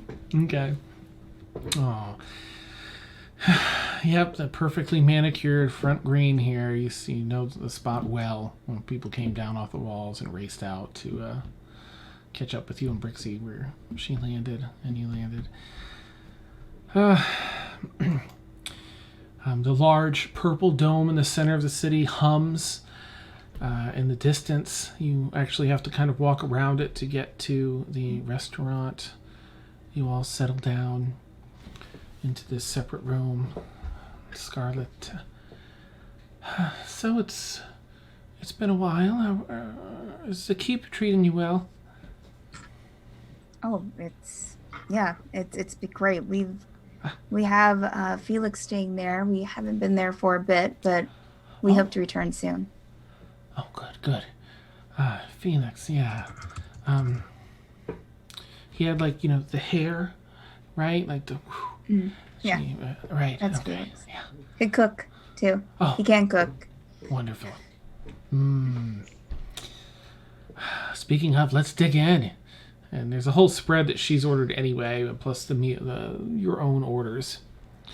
You're able to dig in and get full bellies. Also note that Kaylin's not eating a lot. Okay. That's almost shocking. Well, you're in fancy clothes, so... Emil's in fancy clothes, being all spiffy, and Kaylin is like, not hardly eating. What's going on? Suki. Good. M is gonna be standing in the corner. She's not gonna take a plate of food. Oh, okay. Because I don't think she's met them before. No, I don't think so. That's while I was gone. So, I'm not. Did M go to the Feywild? We met Scarlet at the very, very beginning. Yeah, Okay. before we went to the Feywild the first time, we met Scarlet because that was how we got to the Feywild. It's been a while. Yeah, Okay. because It's been a really long time then. yeah, she's the one who asked us to clear out the. Oh, okay. Right. Okay. It's been a while. But I'm not going to eat a plate of food. Nice. Okay. Erinwin is digging in. Nice. No. Delicious food. Excellent service here. Great food. Galathor, what are you up to? How are you at dinner? Pushing peas around the plate. Oh, okay. Emil is going to try to have a sophisticated political conversation about the state of Zambora and the surrounding region with Councillor Shuffletrot, and I will make a performance roll because this is far outside of Emil's comfort zone. Awesome. Can I insight check it to see if that is the real Emil? Because this is weird. Yeah, go ahead.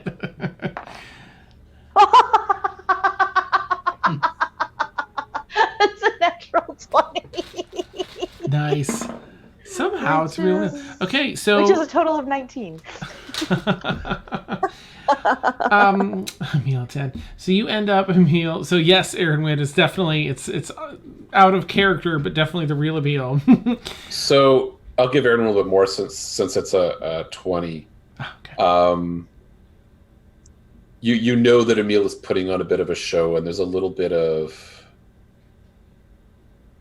you could sense there's a sadness, and he's trying real hard to cover it up and try and be like over gregarious to not be just kind of inwardly focused and sad. Okay. Oh, what's that? You do with a 10. You get a passing, conversation on the topics. You stick to sort of asking questions and then just referencing from your own experience. So it's an adequate conversation, I'd say. I haven't impressed her with my political knowledge and skill, but we had a conversation. Yeah. Neat. Right. So, Mort? Mort's going to, I guess there's a fairly fancy place, I guess. Yeah, ish. It's not too ritzy, but it's nice and really good food. He'll snap out the napkin, Ooh. which is probably for a deep gnome, probably the size of a small sheet. Just shake his head and roll his eyes. Nice. But he will have, a quiet meal with, whiskey on the rocks. Ooh, okay. Excellent. Yeah, just sort of like more somber, like thinking about what's to come. Okay. I'm going to ask Blueberry in a sec, but I just want Blueberry to know that Scarlet is definitely going to have a keen interest in you. She has a bonding thing with animals. Like it's one of her features as a werewolf. And so she's definitely keen on, you and all things about you. So she's going to spend some time not engaging with you as a human would, but more so like partly like an animal. And you can smell that scent on her. So with that in mind, what would you like to do for dinner? So I'm going to sit as close as I can to her. Mm-hmm. And I'm just going to try and like eat a little bit of her food and see what she does. Oh, okay. She kind of pats on the seat next to her and slide for you to sit on it. Slides it right next to her seat. So she sits on her knees sideways towards you, and she kind of let's see, not quite a humanoid way. She kind of puts her face nearby and kind of sniffs on the side of your face. Like, oh yeah, I do the same. Does some nuzzles. Yep. It's like, oh, you're so interesting. What's your name? Blueberry Pancake the Third. You don't smell like a regular, two-legged person. Yeah, I'm a person that's also a wolf. I don't know what talking in dog is, but I'm gonna talk in dog and see if she understands it. Can you understand this? Okay. Oh, I can. Are you a person that's a dog? No, I'm a dog that talks. That is amazing. That is so cool. Well, you smell lovely, and you seem like a lovely person. It's nice to meet you. Might seem a bit too forward, but do you have a tail? Because mine got docked when I was a little pup, so I don't have one. Oh, that's so sad. I do. She kind of looks around. Most of the things are drawn here, so she waves away her illusion that hides. Instead of halfling ears down here, she just has the two red ones up here and a big fluffy tail that comes up from her cloak, and she wags it around like behind her. Like the little doggy padding thing that they do. Yeah. Oh, I'm very jealous. That's a very nice tail. Oh. You shouldn't hide it. Well, so, oh gosh, it's such a long story, and no one ever gets to ask me. This is so exciting. She leans in and kind of tells you the story about how, werewolves in general are really dangerous, but she was in the Feywild, in a kingdom called Evernight. She tells you the whole journey that she and her party had there, and there was a city there, or rather a town that was full of purebred werewolves, generations and generations, centuries. And they learned how to control, and then they had this book, the Lupine Pandect, that she got and left in the keep, and that explained how to control this. But people up here are really nervous about that because most werewolves up here go kind of cray and just eat and attack people. So she keeps that part a secret, except from the people she trusts, which is you. She says. Is being a werewolf being cursed, or was it a choice? Well, so there was a rogue. I don't know. There were underpants. I remember underpants that night and throwing sausages, and and a rogue grandma werewolf that bit me. So it was Where are you going with that? yeah. It was sort of a curse at first. It took a lot to learn how to kind of control things. But really, it's worked out kind of nice because I can be... I'm two things in one. And there's nothing quite like running through the forest at night. And either chasing down birds... Ugh, She gotta looks up. Yeah. Oh, right. Things like that. Fresh air. Oh, it's so wonderful on all fours, racing at a speed I just can't. Oh, and rolling in freshly cut grass. Oh. Yes. With the doing this and the getting the backs. Oh, so it's a lot of really nice things. I'm a little stronger too in my halfling form. So I think that once I learn to control things, it's better. Yeah. Have you ever heard of a curse that? Well, you see, I'm not just a little puppy. Oh. I can turn into a human as well.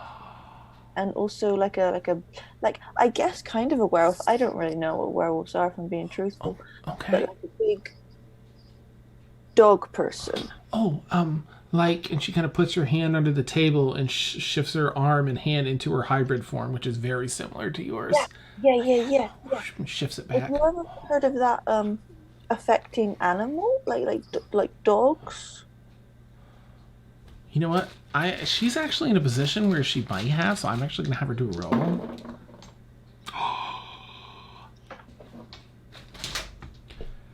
I have. What? Tell me everything. It was while I was adventuring back in the day, before I came back and became a council member here. So there was a wizard, and this wizard was just a recluse in their tower. Sorry, birds. I blame the birds. They were doing lots of experiments on different creatures, working with chimera and combining other creatures. Now, there were more accidents than there were successes, or what the wizard had called failures. Mm-hmm. Most of them were guarding the house, the poor creatures. But I do recall a number of them being a typical animal. I think there was a dog, and I think there was a chicken, which was really weird, and a couple other creatures that could also turn into people. Do you remember what the wizard was called? Oh, it was Demetrius something. I can find out for you if you want. Oh yes, please. Okay. All right. It was down in Dauphin's Haven, I think, which is in the kingdom just below here. It's a port city. What was that name? That's gonna drive me crazy until I think of it.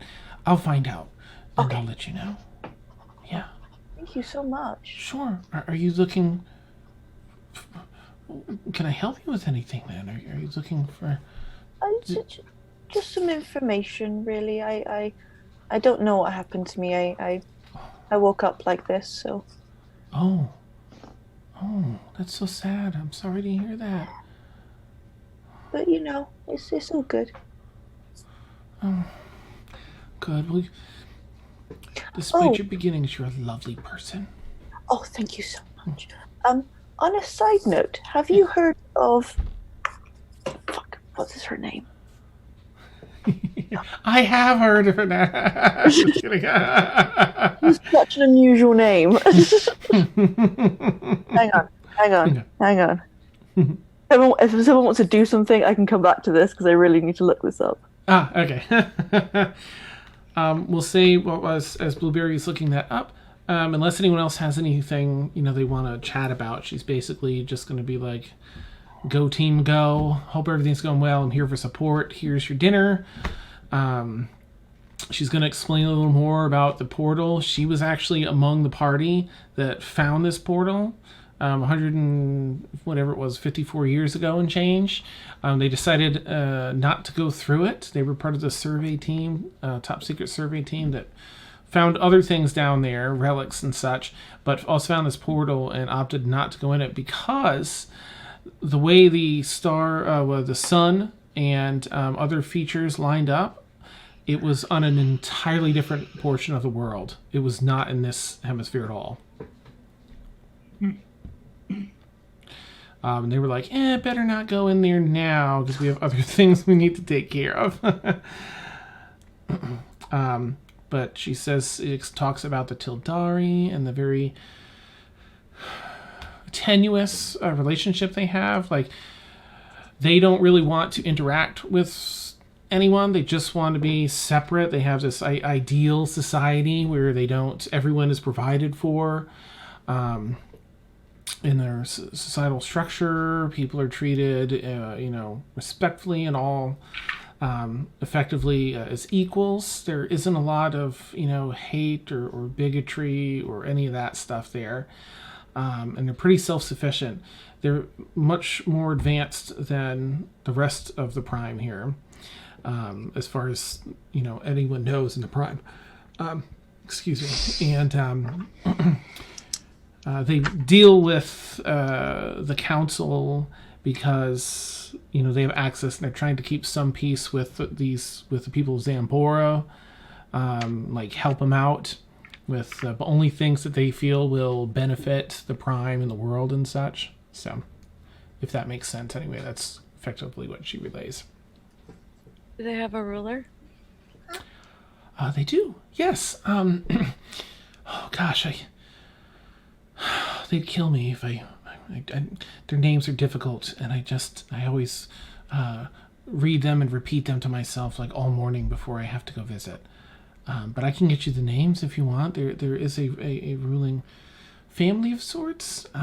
It's kind of like not quite like nobility, but a little bit. They're looked up to as the leaders of the society, but there's also councils and things to be mediated by the people. But everything comes down to this ruling family, the large decisions. They just take input from everyone else. They do a fair job somehow. I don't know how they manage it. That would So be it much seems. appreciated. Of course, of course.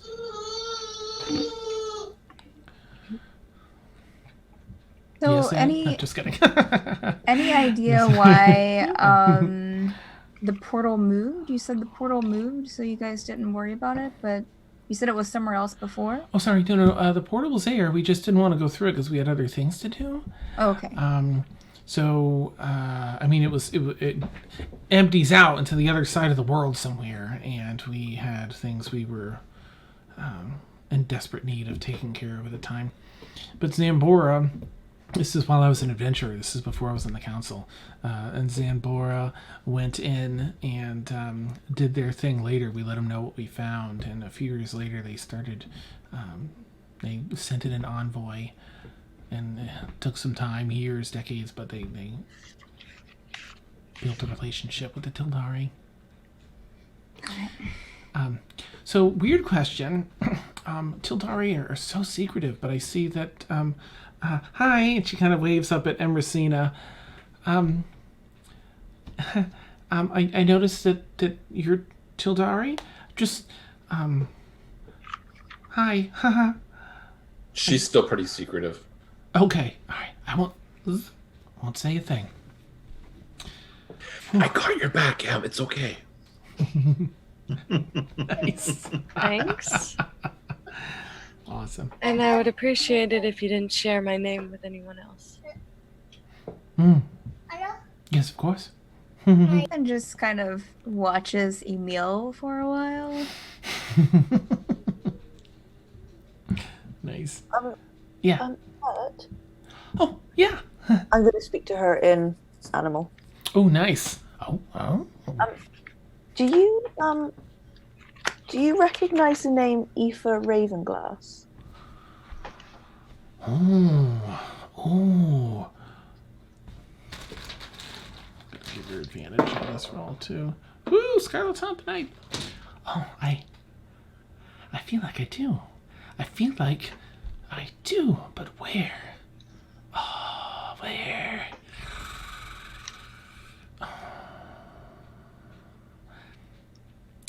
I will have to look that up. I think. Okay. I think, I don't know. It would have been a long time ago. Mm-hmm.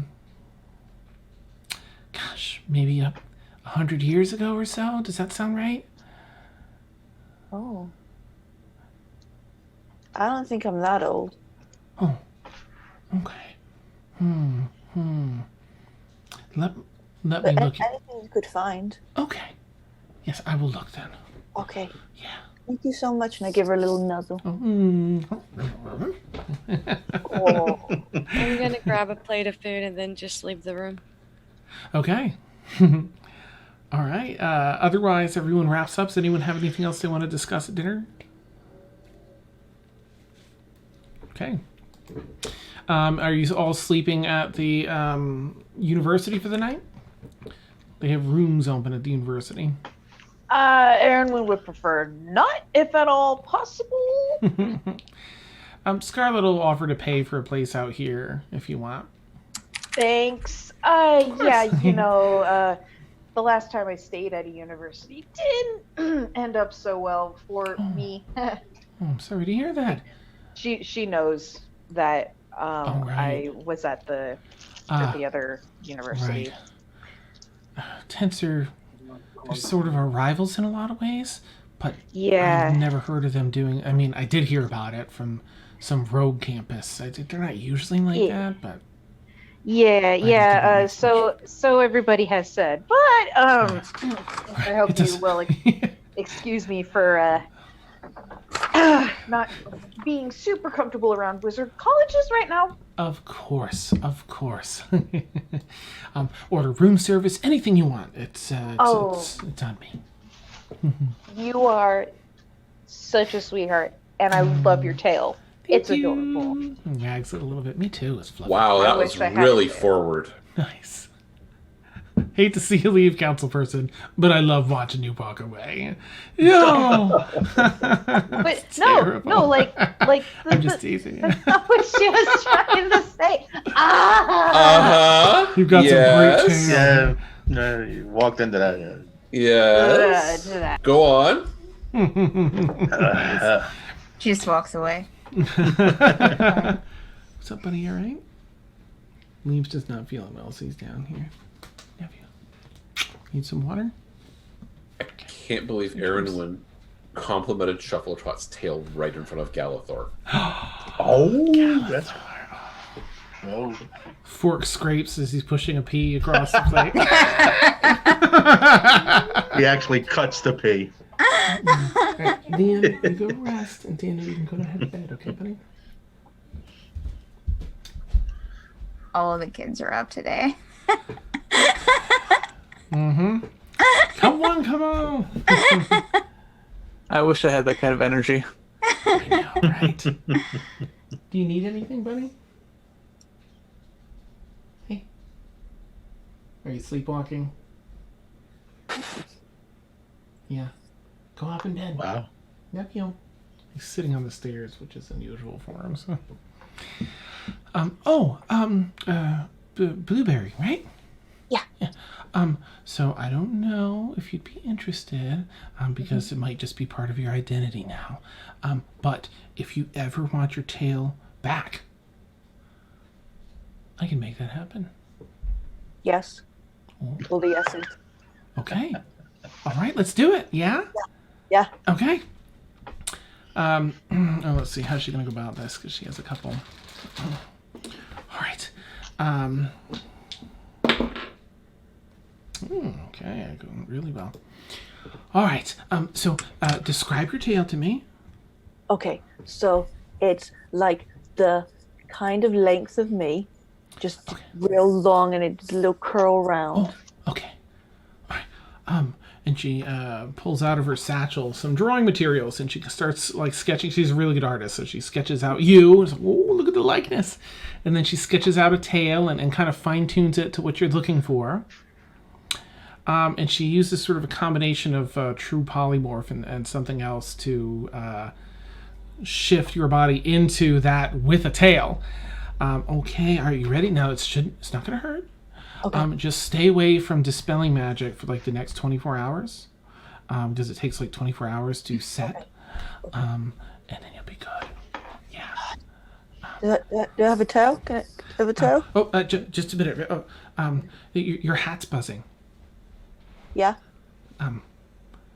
It's fine. Okay. All right. Okay. It does that. So she puts her little hands on your back, standing next to you, and begins casting the spell. Is Callie about to be true polymorphed into a tail? Got a talking butt now. Awesome. That can cast spells. I mean, Yeah. independent of you. The back end can fly, so I'm just constantly like that, just going around. Nice. Like a propeller, right? Yeah. We can trick your tail out. Yeah. So you feel the tail growing there. There's a new experience of all this, the air that you can feel blowing through the fur on your tail. It just comes out from the nub and grows into this, lustrous, beautiful tail. Oh my god! And it's back. You can wag it. It's like, whoo. Look, guys, look what I got. Oh. How neat! Oh, it looks beautiful. Gonna do like some strutting up and down.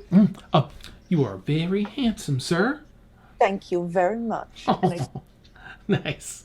If I could doff my cap, I would, but It just buzzes a little, yeah. Yeah. Wonderful. All right, remember, 24 hours, nothing that dispels magic, okay? No dispel magic. Yep, and then it'll be permanent. Do portals dispel magic? Not that I know of. No, you should be good. Yeah. I don't want to lose my tail. Never again. Okay. I think you'll be Thank you so much. Of course. She pulls up her sleeve and shows you this huge scar across her arm where she lost her arm once in a battle. A very bad person did this to me, and I was not the same person without it. And it took a lot of, magic and healing, but I got it back and it works okay. And I know what it's like to be missing something. Thank you. Of course. Does like a face nuzzle. Oh, bless you.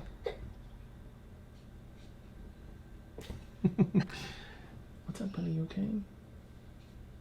Yeah, you can come around and give me a hug. We should probably find out if you're okay to polymorph into your other forms in the first 24 hours. Ooh. You might you might actually keep the tail, or you might lose the tail. Probably worth asking. Good thinking, Emil. If I were to change into my human or my hybridy form, do you reckon I would with the tail?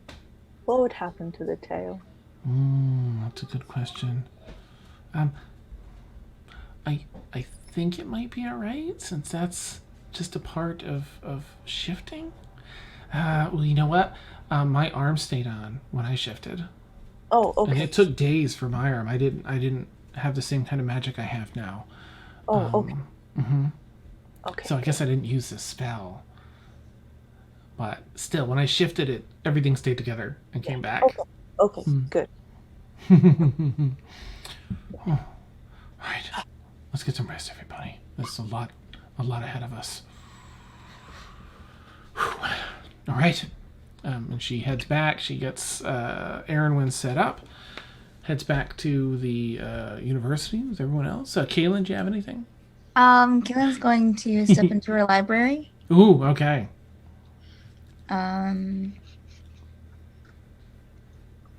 Now,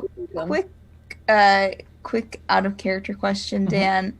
When Delorna was talking before, did she say the twins of Resplendence? Resplendent? Yes. Yeah, the honorific is like your resplendence. But that's a singular. Where is it? Yeah. And they're twins, though, in this case. 2 of them rule over the other gold dragons. They just manage different affairs. And these were mentioned kind of in regards to the Runekeeper.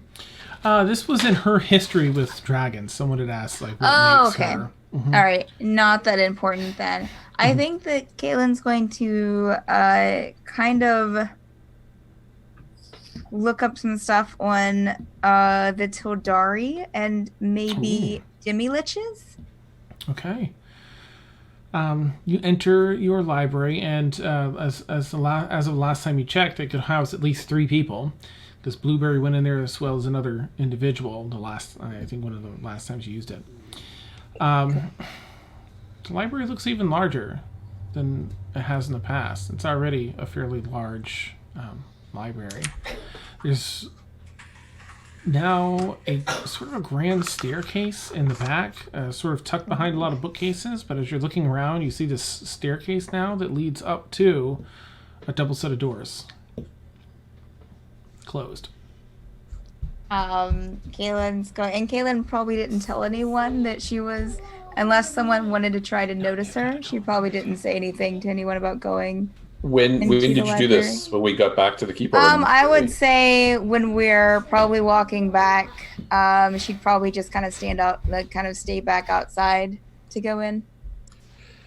Because Emil would have wanted to speak to her after we left the restaurant, because Emil has a side trip to make in Zambora before we sleep for the night. So knowing that Cailin would probably worry, Emil would let her know that he's going to slip off for a few minutes. Okay. But beyond that, do what you're doing. Okay. With Liam. All right. Noted. Okay, so I'm guessing Caitlin's in there alone then. So okay. I guess I would walk up to the doors. Are they locked? Nope. As you the door handle swings down. French doors. Seems to be unlocked. I will slowly open the door. Peek inside. Okay. As you peek, it's almost as though what you're seeing is being created as you're seeing it. You open the door, and as you do, whatever you're expecting for a floor, for a design in here is what springs forth. It's a living space of some sort. What do you think Cailin might, in the recesses of her mind, might expect on the other side of the doorway from the Grand Library? I mean,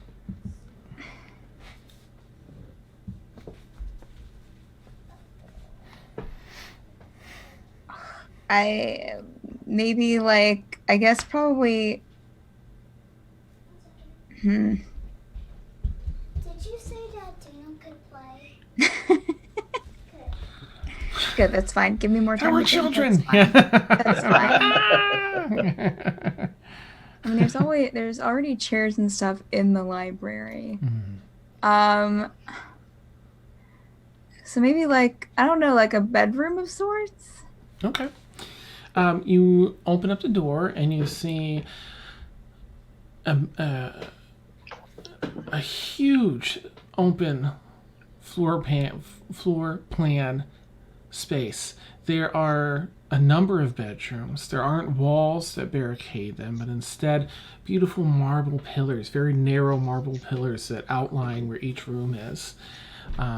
Red velvet carpets, tasseled with gold and inlaid with gold, and deep blacks run the length of hallways. It looks like a very large, expansive, fancy mansion.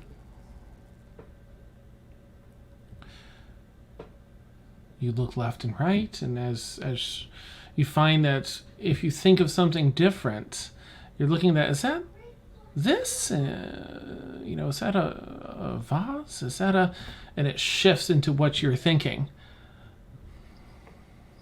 as you think it. Oh, okay. All right. Caitlin's just going. She's like, she takes a step forward, like she's going to keep looking around, but she's like, I really, Caitlin, you need to do some research. This is fine.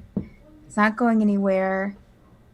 And then she'll like force herself to turn around and go back into the library. Nice. Okay. Go ahead and do a. Sorry, Daniel. Come here, buddy.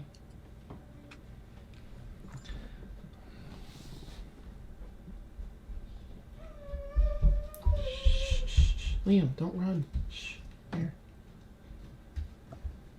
You guys have to be absolutely quiet, or Molly's gonna wake up, and that's gonna be it. I just want to continue this tomorrow. Maybe she'll be working tomorrow so we can play. Why don't you go to bed? I will get you in the morning for game time. Just let him be sick and recover down, okay? Otherwise, Mom's gonna get up and everyone's gonna be in trouble. Okay? You see Leah doing it. Yeah, you just go to bed. He's trying to rest. In the morning, you'll get a chance first. Okay? Okay. Everybody. I have a chance to put it done. Okay. Are you sure you're sick, Liam? Yeah, he looks like he's getting better. Oh, I feel sick. What? Alright, you upstairs. I'm trying to finish this up, okay? Night. You, hey. Shh. Okay, go play. Rest. Okay. Trying to convince me now. You feel sick? Oh. Oh. Yeah, you head to bed and you'll get a first shot in the morning. Anyway, I completely lost track of where we were. I'm so sorry. Caitlin's in the library. You told me you were about ready to tell me. I'm guessing roll an investigation. Yes. Mm-hmm. That's 18 total. Ooh, okay. And you were looking up till Dara. You find nothing on. Okay.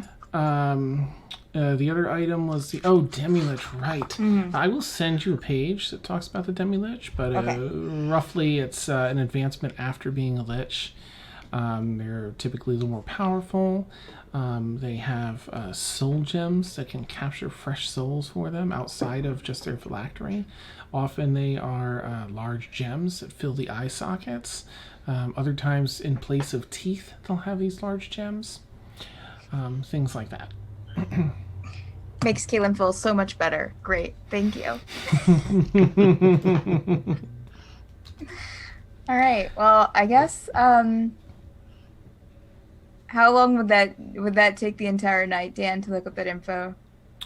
That's not going to take too long. That'll be like an hour and a half of your time to thoroughly research it. I think that Caitlin probably go back through the doors expecting a bedroom. If there's a bed there, then go to bed. Yep. Okay. There is, in fact. And it is luxurious. It's comfortable. It's cushiony but supportive. And the blankets are just right. Super soft. Or however Caitlin prefers it. That sounds great. See, I just pictured dwarves sleeping on like slabs of stone. But she was raised by elves, so Right. whatever elves sleep on, I don't know, maybe that luxurious, but she enjoys the comfort. Nice. Fair point. Whew. All right. So the night goes on. Anyone else have anything they wanted? Okay, Emil, go for it. I mean, we don't need to role play it, but I was definitely, since my Harper's mentor is in Zambora, I'll make a report on the fact that Yathaz seems to have broken loose, because the Harpers might want to know that. Okay, yep, Airman is there. Airman is there and gives a nod of appreciation to that. Sort of has a follow-up, like just to see how you're doing. He seems to know a number of the things that you've been involved in. and just kind of gets debriefs you and gets all this information from you and says they'll definitely get some people in there to take a look at that, especially all the things, what they're cataloging there at Tensor University, and this Yithaz. He recognizes the name, and he's like, no, we cannot have that going on. And just for fun, I'll mention Archivist Delorna and her involvement kind of in both places. Okay. Just as a point of view. I mean, Emil doesn't super trust her, but it's if Aaron's been in the city, he may already actually know of her and may already have his own opinion. Right. So I don't want to influence. Just this is Gotcha. this person's involved. Okay. He's been only writing notes down when it seems something of value or something important, and just cataloging the rest mentally. And he does make a note of that. Scribbles her name down. Like, okay. Okay. All right. Well, morning comes around. Really quick. Oh yeah, go for it. Did you say we were staying in the keep, or are we still in the city proper? In the city, and she just set up a place for you. Okay. Is there a library nearby? There would probably be a number here in the town. Yep. Okay, Aaron. Before going to sleep, Aaron would go to the nearest one and start researching and refreshing her memory on gold dragons in particular. Okay, neat. Because she knows bronze. Right. But gold is slightly different. So she just it's like, okay, if we're looking for this, like how like she's looking for like as a dragon looking for another dragon. So she's looking through that angle that no one else really will have. Okay. Yeah. So how can I help this way? Nice. Go ahead and make an investigation check just to see what the local libraries have for you. Investigation is just a flat. Oh, that's right. Yeah, 14. Okay. They're a pretty widely researched subject and fun for people to read. So you find plenty of materials. Of course, you read that they're lawful good. Their patron deity is Bahamut, and you kind of go through the basics of. Right. It's a lot of just analytical data, not a little tiny bit you find on their typical personalities. A little, not too much about their combat. A little tiny bit about their society. You do come across the Resplendence that is the leader. Right. Yeah. Okay. All right. So and then she's specifically trying to look for anything written by a gold dragon themselves. Okay. Or someone of a golden draconic bloodline. So it's interesting. You do find, actually, I'm sorry, you wouldn't find it here with that roll, but you do find information that gold dragons are the only dragons that have their own written language outside of Draconic. And they have to be in their human form to write it, as dragon claws aren't, conducive to using writing utensils. Interesting. But they are the only ones that have it. Okay. Yeah. So it's not exactly draconic then. Yeah, but it's their own unique language they use to, of course, to write to one another. Okay. Which is something I learned earlier today when I was researching Gold Dragon's history. Okay. All right then. So she'll just kind of look over that interesting stuff. Okay, cool. Okay. And then, find out what she could before the library closed. All right, you do that. You're able to get a rest. I'm just going to give everyone a full rest here. Because some people are still hurting. Long rest. Oh, it feels so good. Everyone gets a nice long rest. And you all wake up in the morning. You are corralled, at one point or another. You meet back up at the university, I imagine, after some breakfast. And nice. All about that tale. I just read that. You're ready for the day. Council person Shuffletrot will probably be there. And good morning. Morning, everyone. Hope you rested well. Lily, how about yourself? Yes, yeah.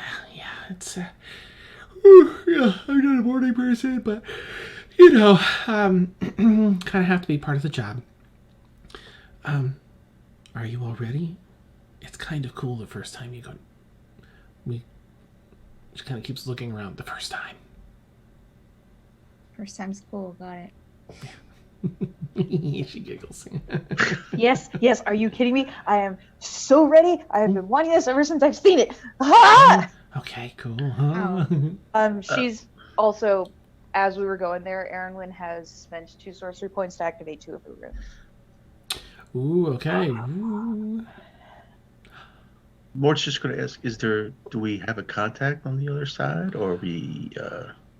Do we have friends on the other side? Contact, yes. Yep. I'm going to go through with you and Oh, sort of okay. do a handoff. Mm-hmm. Gotcha. They have sentries at the I would gate. imagine. Mm-hmm. Right. Before we step through, Oh, yeah. if we're at that point. Still up outside of the dome for now, but... Okay. Let me know when we're at the... okay. All right, let's see. Trying to remember what the... I picture Erenwyn doing the exact same thing. Nice. I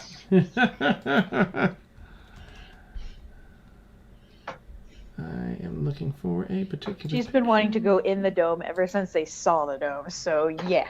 Nice. She's just kind of like, okay. Let's go. Give me that action. Give me that magic.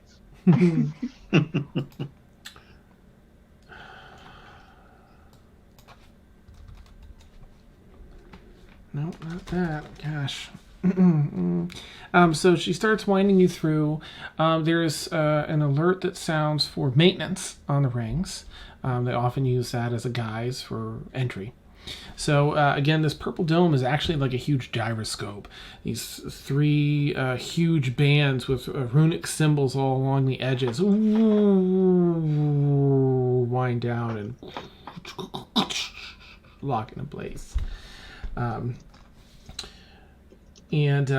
the dome itself, there's an illusion that makes it just kind of look like a standard kind of walls built up that you kind of can't see through. Adds to the mystery. Layers and layers of illusions. But Shuffletrot guides you around through some rubble that leads into a place where she just guides you through. She has something on her person that separates the illusions in a small space, and you're all able to walk through. You see what looks like an excavation site. It's been thoroughly dug out, but it has all those rectangular drops where you walk down one section to another. There are multiple stone openings where you can go below ground, and she guides you down one. You go through a number of very cleared out and resupported, doubly, triply supported tunnels. And there are some everything's mostly been excavated from here. But as you continue to go down and down and down, you get to some other artifacts that have not all been pulled out yet. There is... There are also some things on display. The very first artifact that they found was a huge fossil of... They didn't know about the Tildari, and it's an old Tildari. Wings have some bones in them, and it looks like an angel. Wings span out, and that's up in the front place there. The Tildari don't often come through here, thankfully. How is M handling seeing this? Ooh, yeah, M. Because that's creepy. I'm just gonna be very, very quiet. I'm not gonna talk or say anything. I'm just gonna...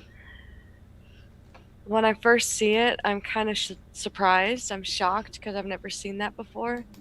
And I'm just like staring at it. Like just dead ass like, oh my gosh. But I'm just not gonna say anything. Okay. Emil will come over and just lay a hand on your shoulder, and Seb will hop over onto your shoulder. And Emil will just walk beside you without saying anything. Okay. All right. Excuse me. So you head through that. My goodness. There are other... it's interesting. There's also a runic symbol, so you'd probably get a kick out of that, Aaron.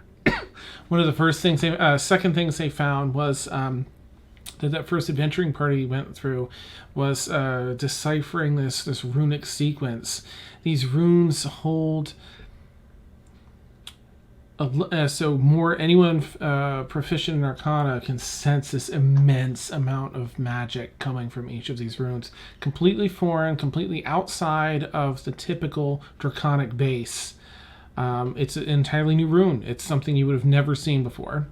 It holds a boatload of power. Similar in any way to the runes that made up the time field?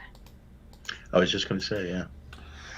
Both because everyone's going to stop and stare, just like, and is it just one rune, or is it a rune made up of a bunch of little runes again? This is just one big rune on a stone tablet that they've put in a very fancy case as you walk by. It's almost museum-like, these first few sections. She's got her face like pressed up against the glass. Like, you and Mort can both roll intelligence checks. Oh, intelligence? It can't be Arcana. Is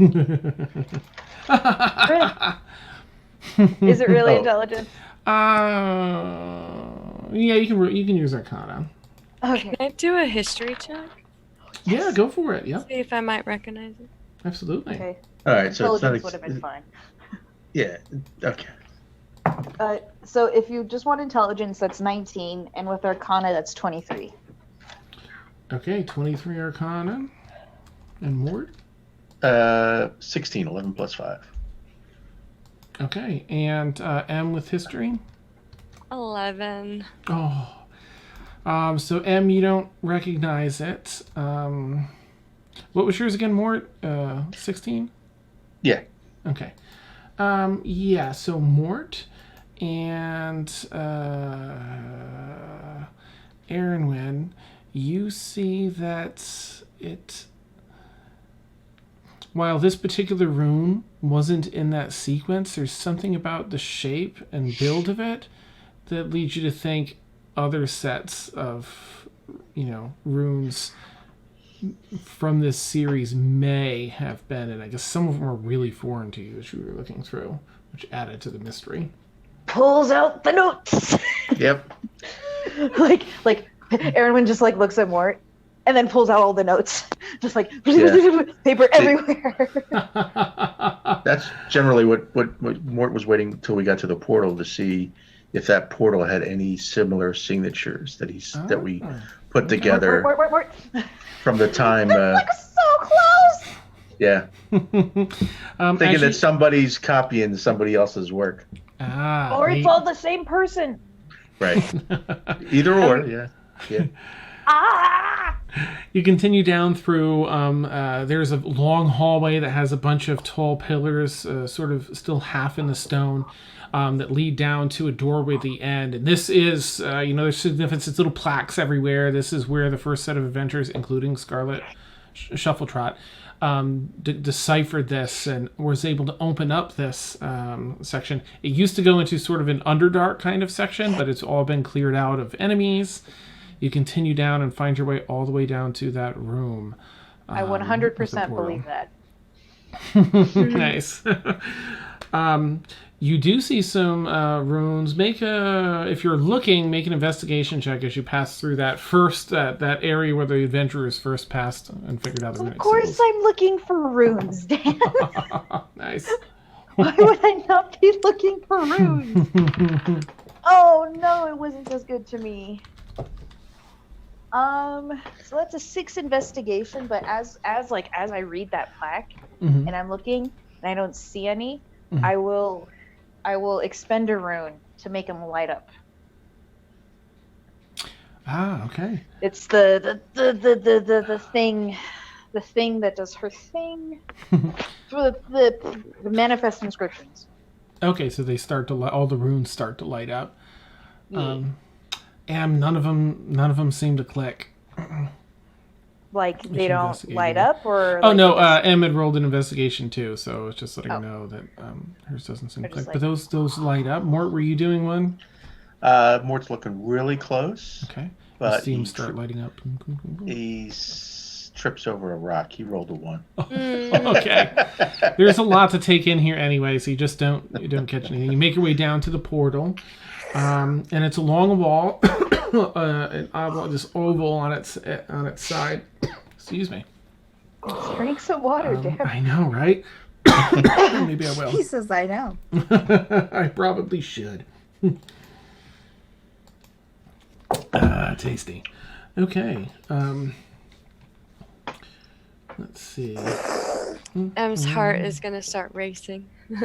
Like the closer they get, the faster her heart just like goes crazy. Aw. Oops, wrong button. Well, we're here. If you're ready. I mean, ready as you can be, I guess, right? Yep. Okay. Let's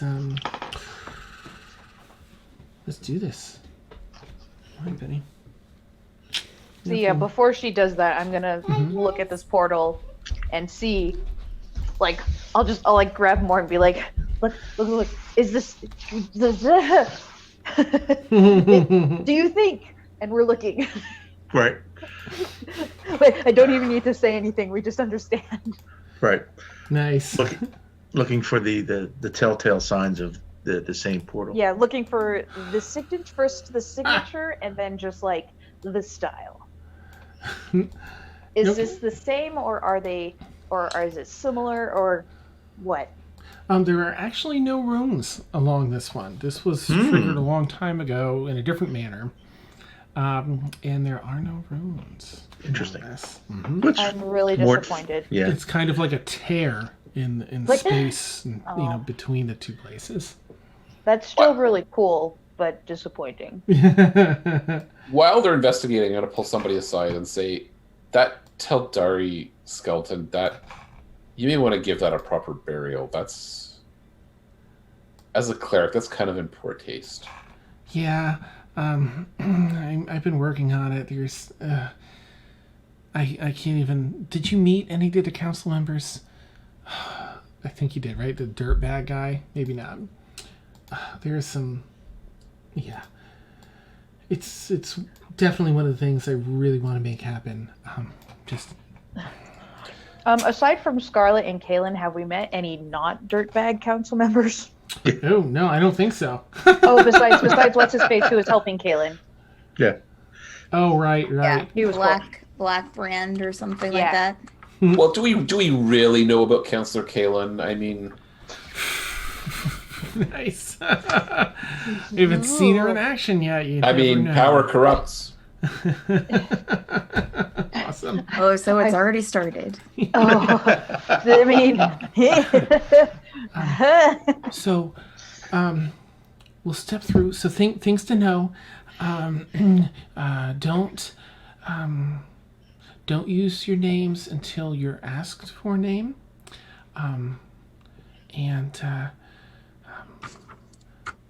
Don't do a wave because that means something very different there. So don't wave. That's another story.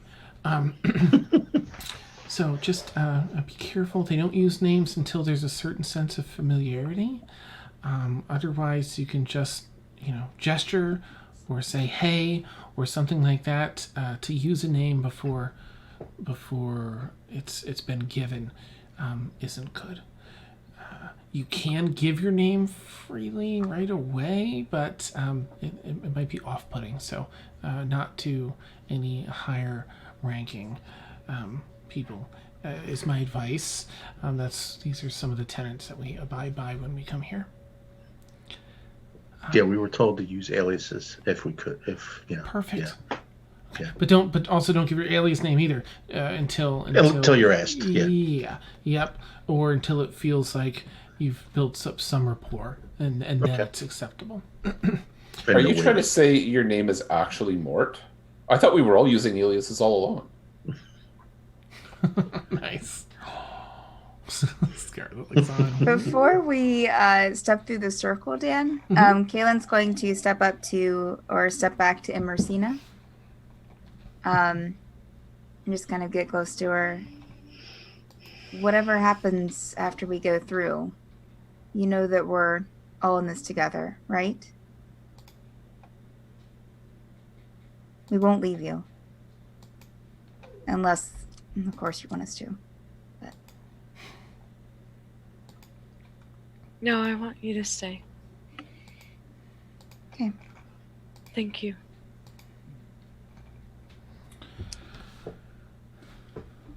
Well, here we go. Feels a little weird, so just be prepared. I can't really explain it. Okay, here we go.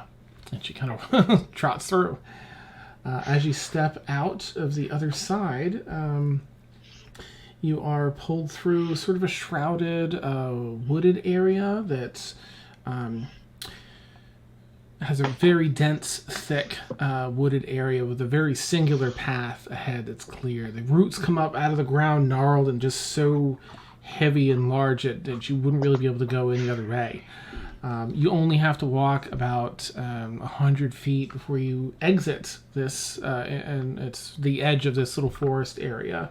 And before you see this ancient structure standing in the distance. Partly broken down. There's a small outpost at the base of it. You don't see this person in the wagon. They do not exist. It's a pretty fantastic picture for those of us who aren't on fantasy rounds. Sorry. Theater of the mind. A number of birds, or a flock of birds flying by. The air is fresh and crisp and clear here, and you can see a lot further than you're accustomed to in this area. The sun is in, a rising position in the sky here as opposed to, a setting position in the sky here as opposed to rising where you just came from. And you all have a minute to kind of look around before anything happens. Scarlet's like, oh, I love the air here. It's just, untouched by, us. I look behind us where we just came through. Okay. You see a small grove of very densely... This was probably created by a druid or something at one point, or several druids. So does it look like we can leave? Yeah, it looks like you could go back into that area. Okay, so it's like the closet into Narnia.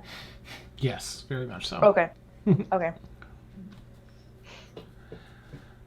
What are the ruins that rise above the city? So it's my understanding that that might be where you're going, but I don't know all the details. I'm here to sort of find out the details too and report back. It's sort of a society where information is given when they're ready to give it, and not so much when asked for. They seem to take a high offense to questions of that nature. Not high offense, they just it never yields results, and they do seem like they have a bad taste in their mouth about it. Just a societal thing, we think. So they seem really tight on information. How are they on property law? I mean, for us being here, they haven't given us any ground here. No. No, I wondered about stealing things. Oh, just academically. I You're a cleric now. I have a dual class now. Nice. It's interesting. There are a lot of theories being thrown around. This society is very different from any that we're accustomed to here, and that most of your needs are met. and there aren't large class gaps or wealth gaps, because there really isn't wealth. They just kind of take care of one another, and so they don't have the same sort of constabulary force that other places do. But you haven't made contact with the Thieves Guild yet. Oh, yeah, if such a thing exists, then we don't know about it here, right? They have guards, and they have, not everyone is good here, certainly, but it's not quite the same as it is back home, where it's, much more prevalent. Okay, well, I'll keep my ears open. Maybe I'll encounter something familiar. Oh, neat. Please let me know if you do. We are so curious about this. It's such an interesting place. Or don't. That's fine. I can, at one point they'll feel comfortable telling me. You hear some. Emma, did you change your appearance at all? Or are you looking to be as a Tildari as you enter here? I am still gonna look the same. Okay. As Tildari. I'm gonna walk in and just be like, almost like my 3-year-old over here making noise, like just awed at everything. I'm like still dead silent. I'm looking at the sky. I'm feeling the wind and everything, and then my wings are gonna go out, Nice. and then I'm gonna feel the wind on my wings, because it'll be the first time that I felt, Yeah. and.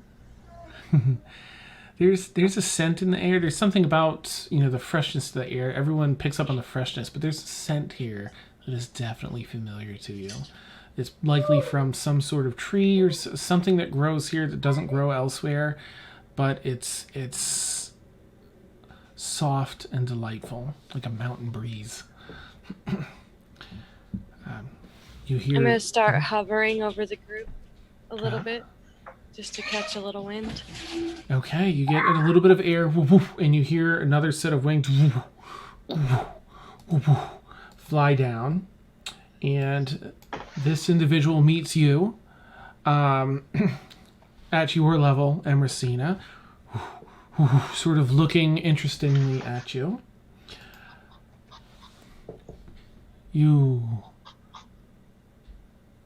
She looks down at everyone else in Scarlet Shuffletrot. You have arrived.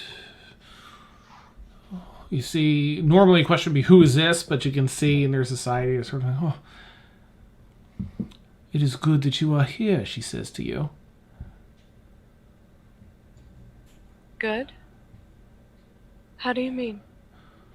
To see another.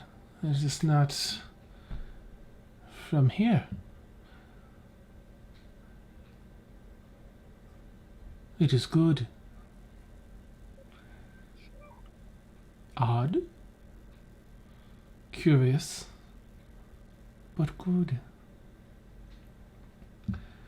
You hear off to the side, sort of across the way, through another minor scattering of trees. Another individual pops out. Yes, this is interesting. Punctual, the lot of you. That's good. We have to keep our schedule. And then a third voice, sans the snow, because there's no snow, pulls out with a wolf beside her. The wind capturing her cape in a moment of billowing. Aaron can appreciate. Yeah. Aaron sees that and then makes her cape, and then kind of stands and then makes her cape billow too. Is the bear in the background too? Not like in like a competitive way, but more like a so. Nice.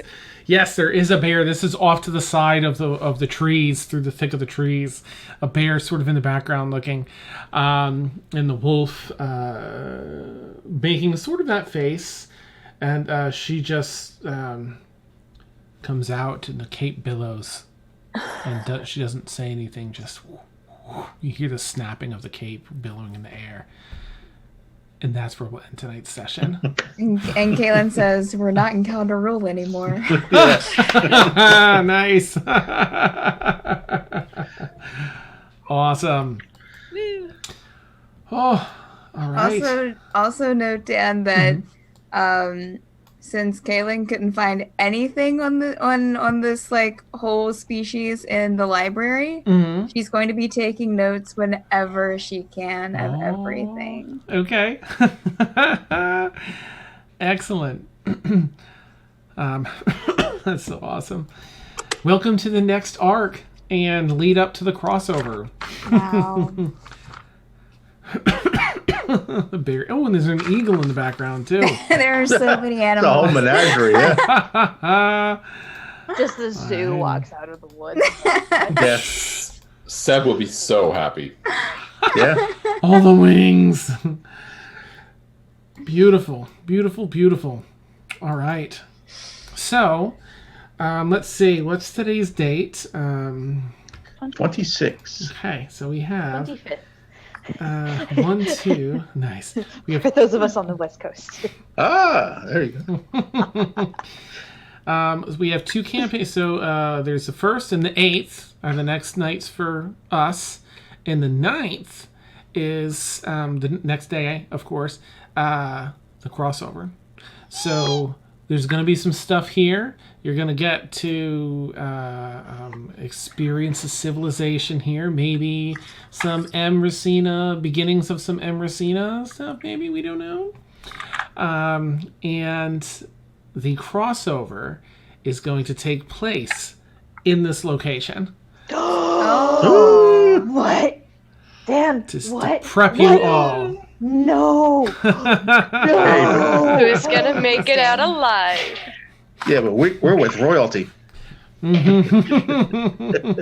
No, Dan. And no. Ev as well. Yep, it's going to be some fun stuff. Oh, I cannot. So we got wait. plot armor for a week. Yeah, yep. 2 weeks, right? 2 weeks. 2 weeks, yeah, you'll plot have 2 armor. campaigns. So there may or may not be some stuff in the I don't want to bore. I want to have that balance so you'll have some fun too. So there may be some training things, or maybe some other things that you get to do where you can use your battle skills. There may be some entry into this place, getting over to that place that may lead into a little battle and a night's rest or something beforehand. But this is my crossover point. I figured I'd get a little hype out there.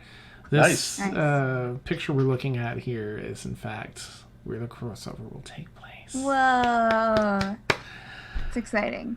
I'm pretty psyched. I'm very psyched, in fact. Yeah. Nah, We are getting there. Yeah. So we're closing in. Yep. That'll also mean, of course, two more Curious Lament sessions, right? 1, 2, and then the crossover. So, Yep. Of course, they have a little further leap to get here, but it's all in the works. If we ever can leave that place. Yeah, Holy yeah. crap. It might come to you if if Curious Lament can't get over there and make things happen. We've been trying to leave this. I've been trying to get people to leave this city like since I've joined the campaign. oh my gosh.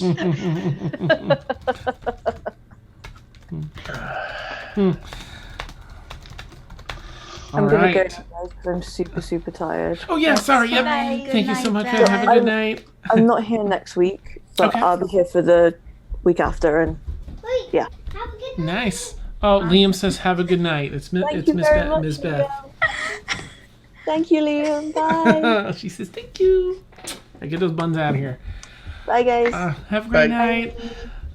Thank you all. Thank you, players, as usual. Another fantastic night. I love the role play and all the twists and turns it takes.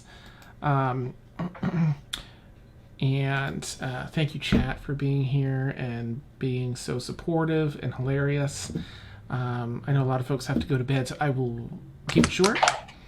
I hope you all have a wonderful night. For anyone that's new, you can catch us here on Stormfall every Friday night from 10 p.m. to 1 a.m. I almost said 7 a.m. Wow, I don't know where that came from. That'd be awesome. All But I night get long. no bed, yeah. Eastern. Oh, thank you. Eastern, yep, 10 to 1 at night Eastern. Sunday nights, we have the Obsidian Scar, which Victoria DMs. And that's Sunday night, 10 p.m. to 1 a.m. Eastern. It's like an exploratory, based heavily in exploration and treasure and story and stuff. And then we have our... Yes, yeah. We call it the Jefferson. No, we yeah. don't. No. No, Jefferson. F Jefferson. Nice. Jefferson's going to be the final boss for sure. Yes. I'm just saying. Giant Some of us Jefferson. will support. Yeah. Divide the party. Yeah. And then, of course, we have Cures Lament, our All Evil campaign every Tuesday night, 10 p.m. to 1 a.m. Eastern. And teaser-ish, because I'm not going to give any details until it's a solid, but there may be other D&D content coming that you will all love. What? Because you will. So, I'll keep saying that. Always with the cliffhanger. It's a thing, yeah. Such excite, Dan. Yes. All right. I hope you all have a fantastic night, and we'll catch you all soon. Take care. Bye. Bye.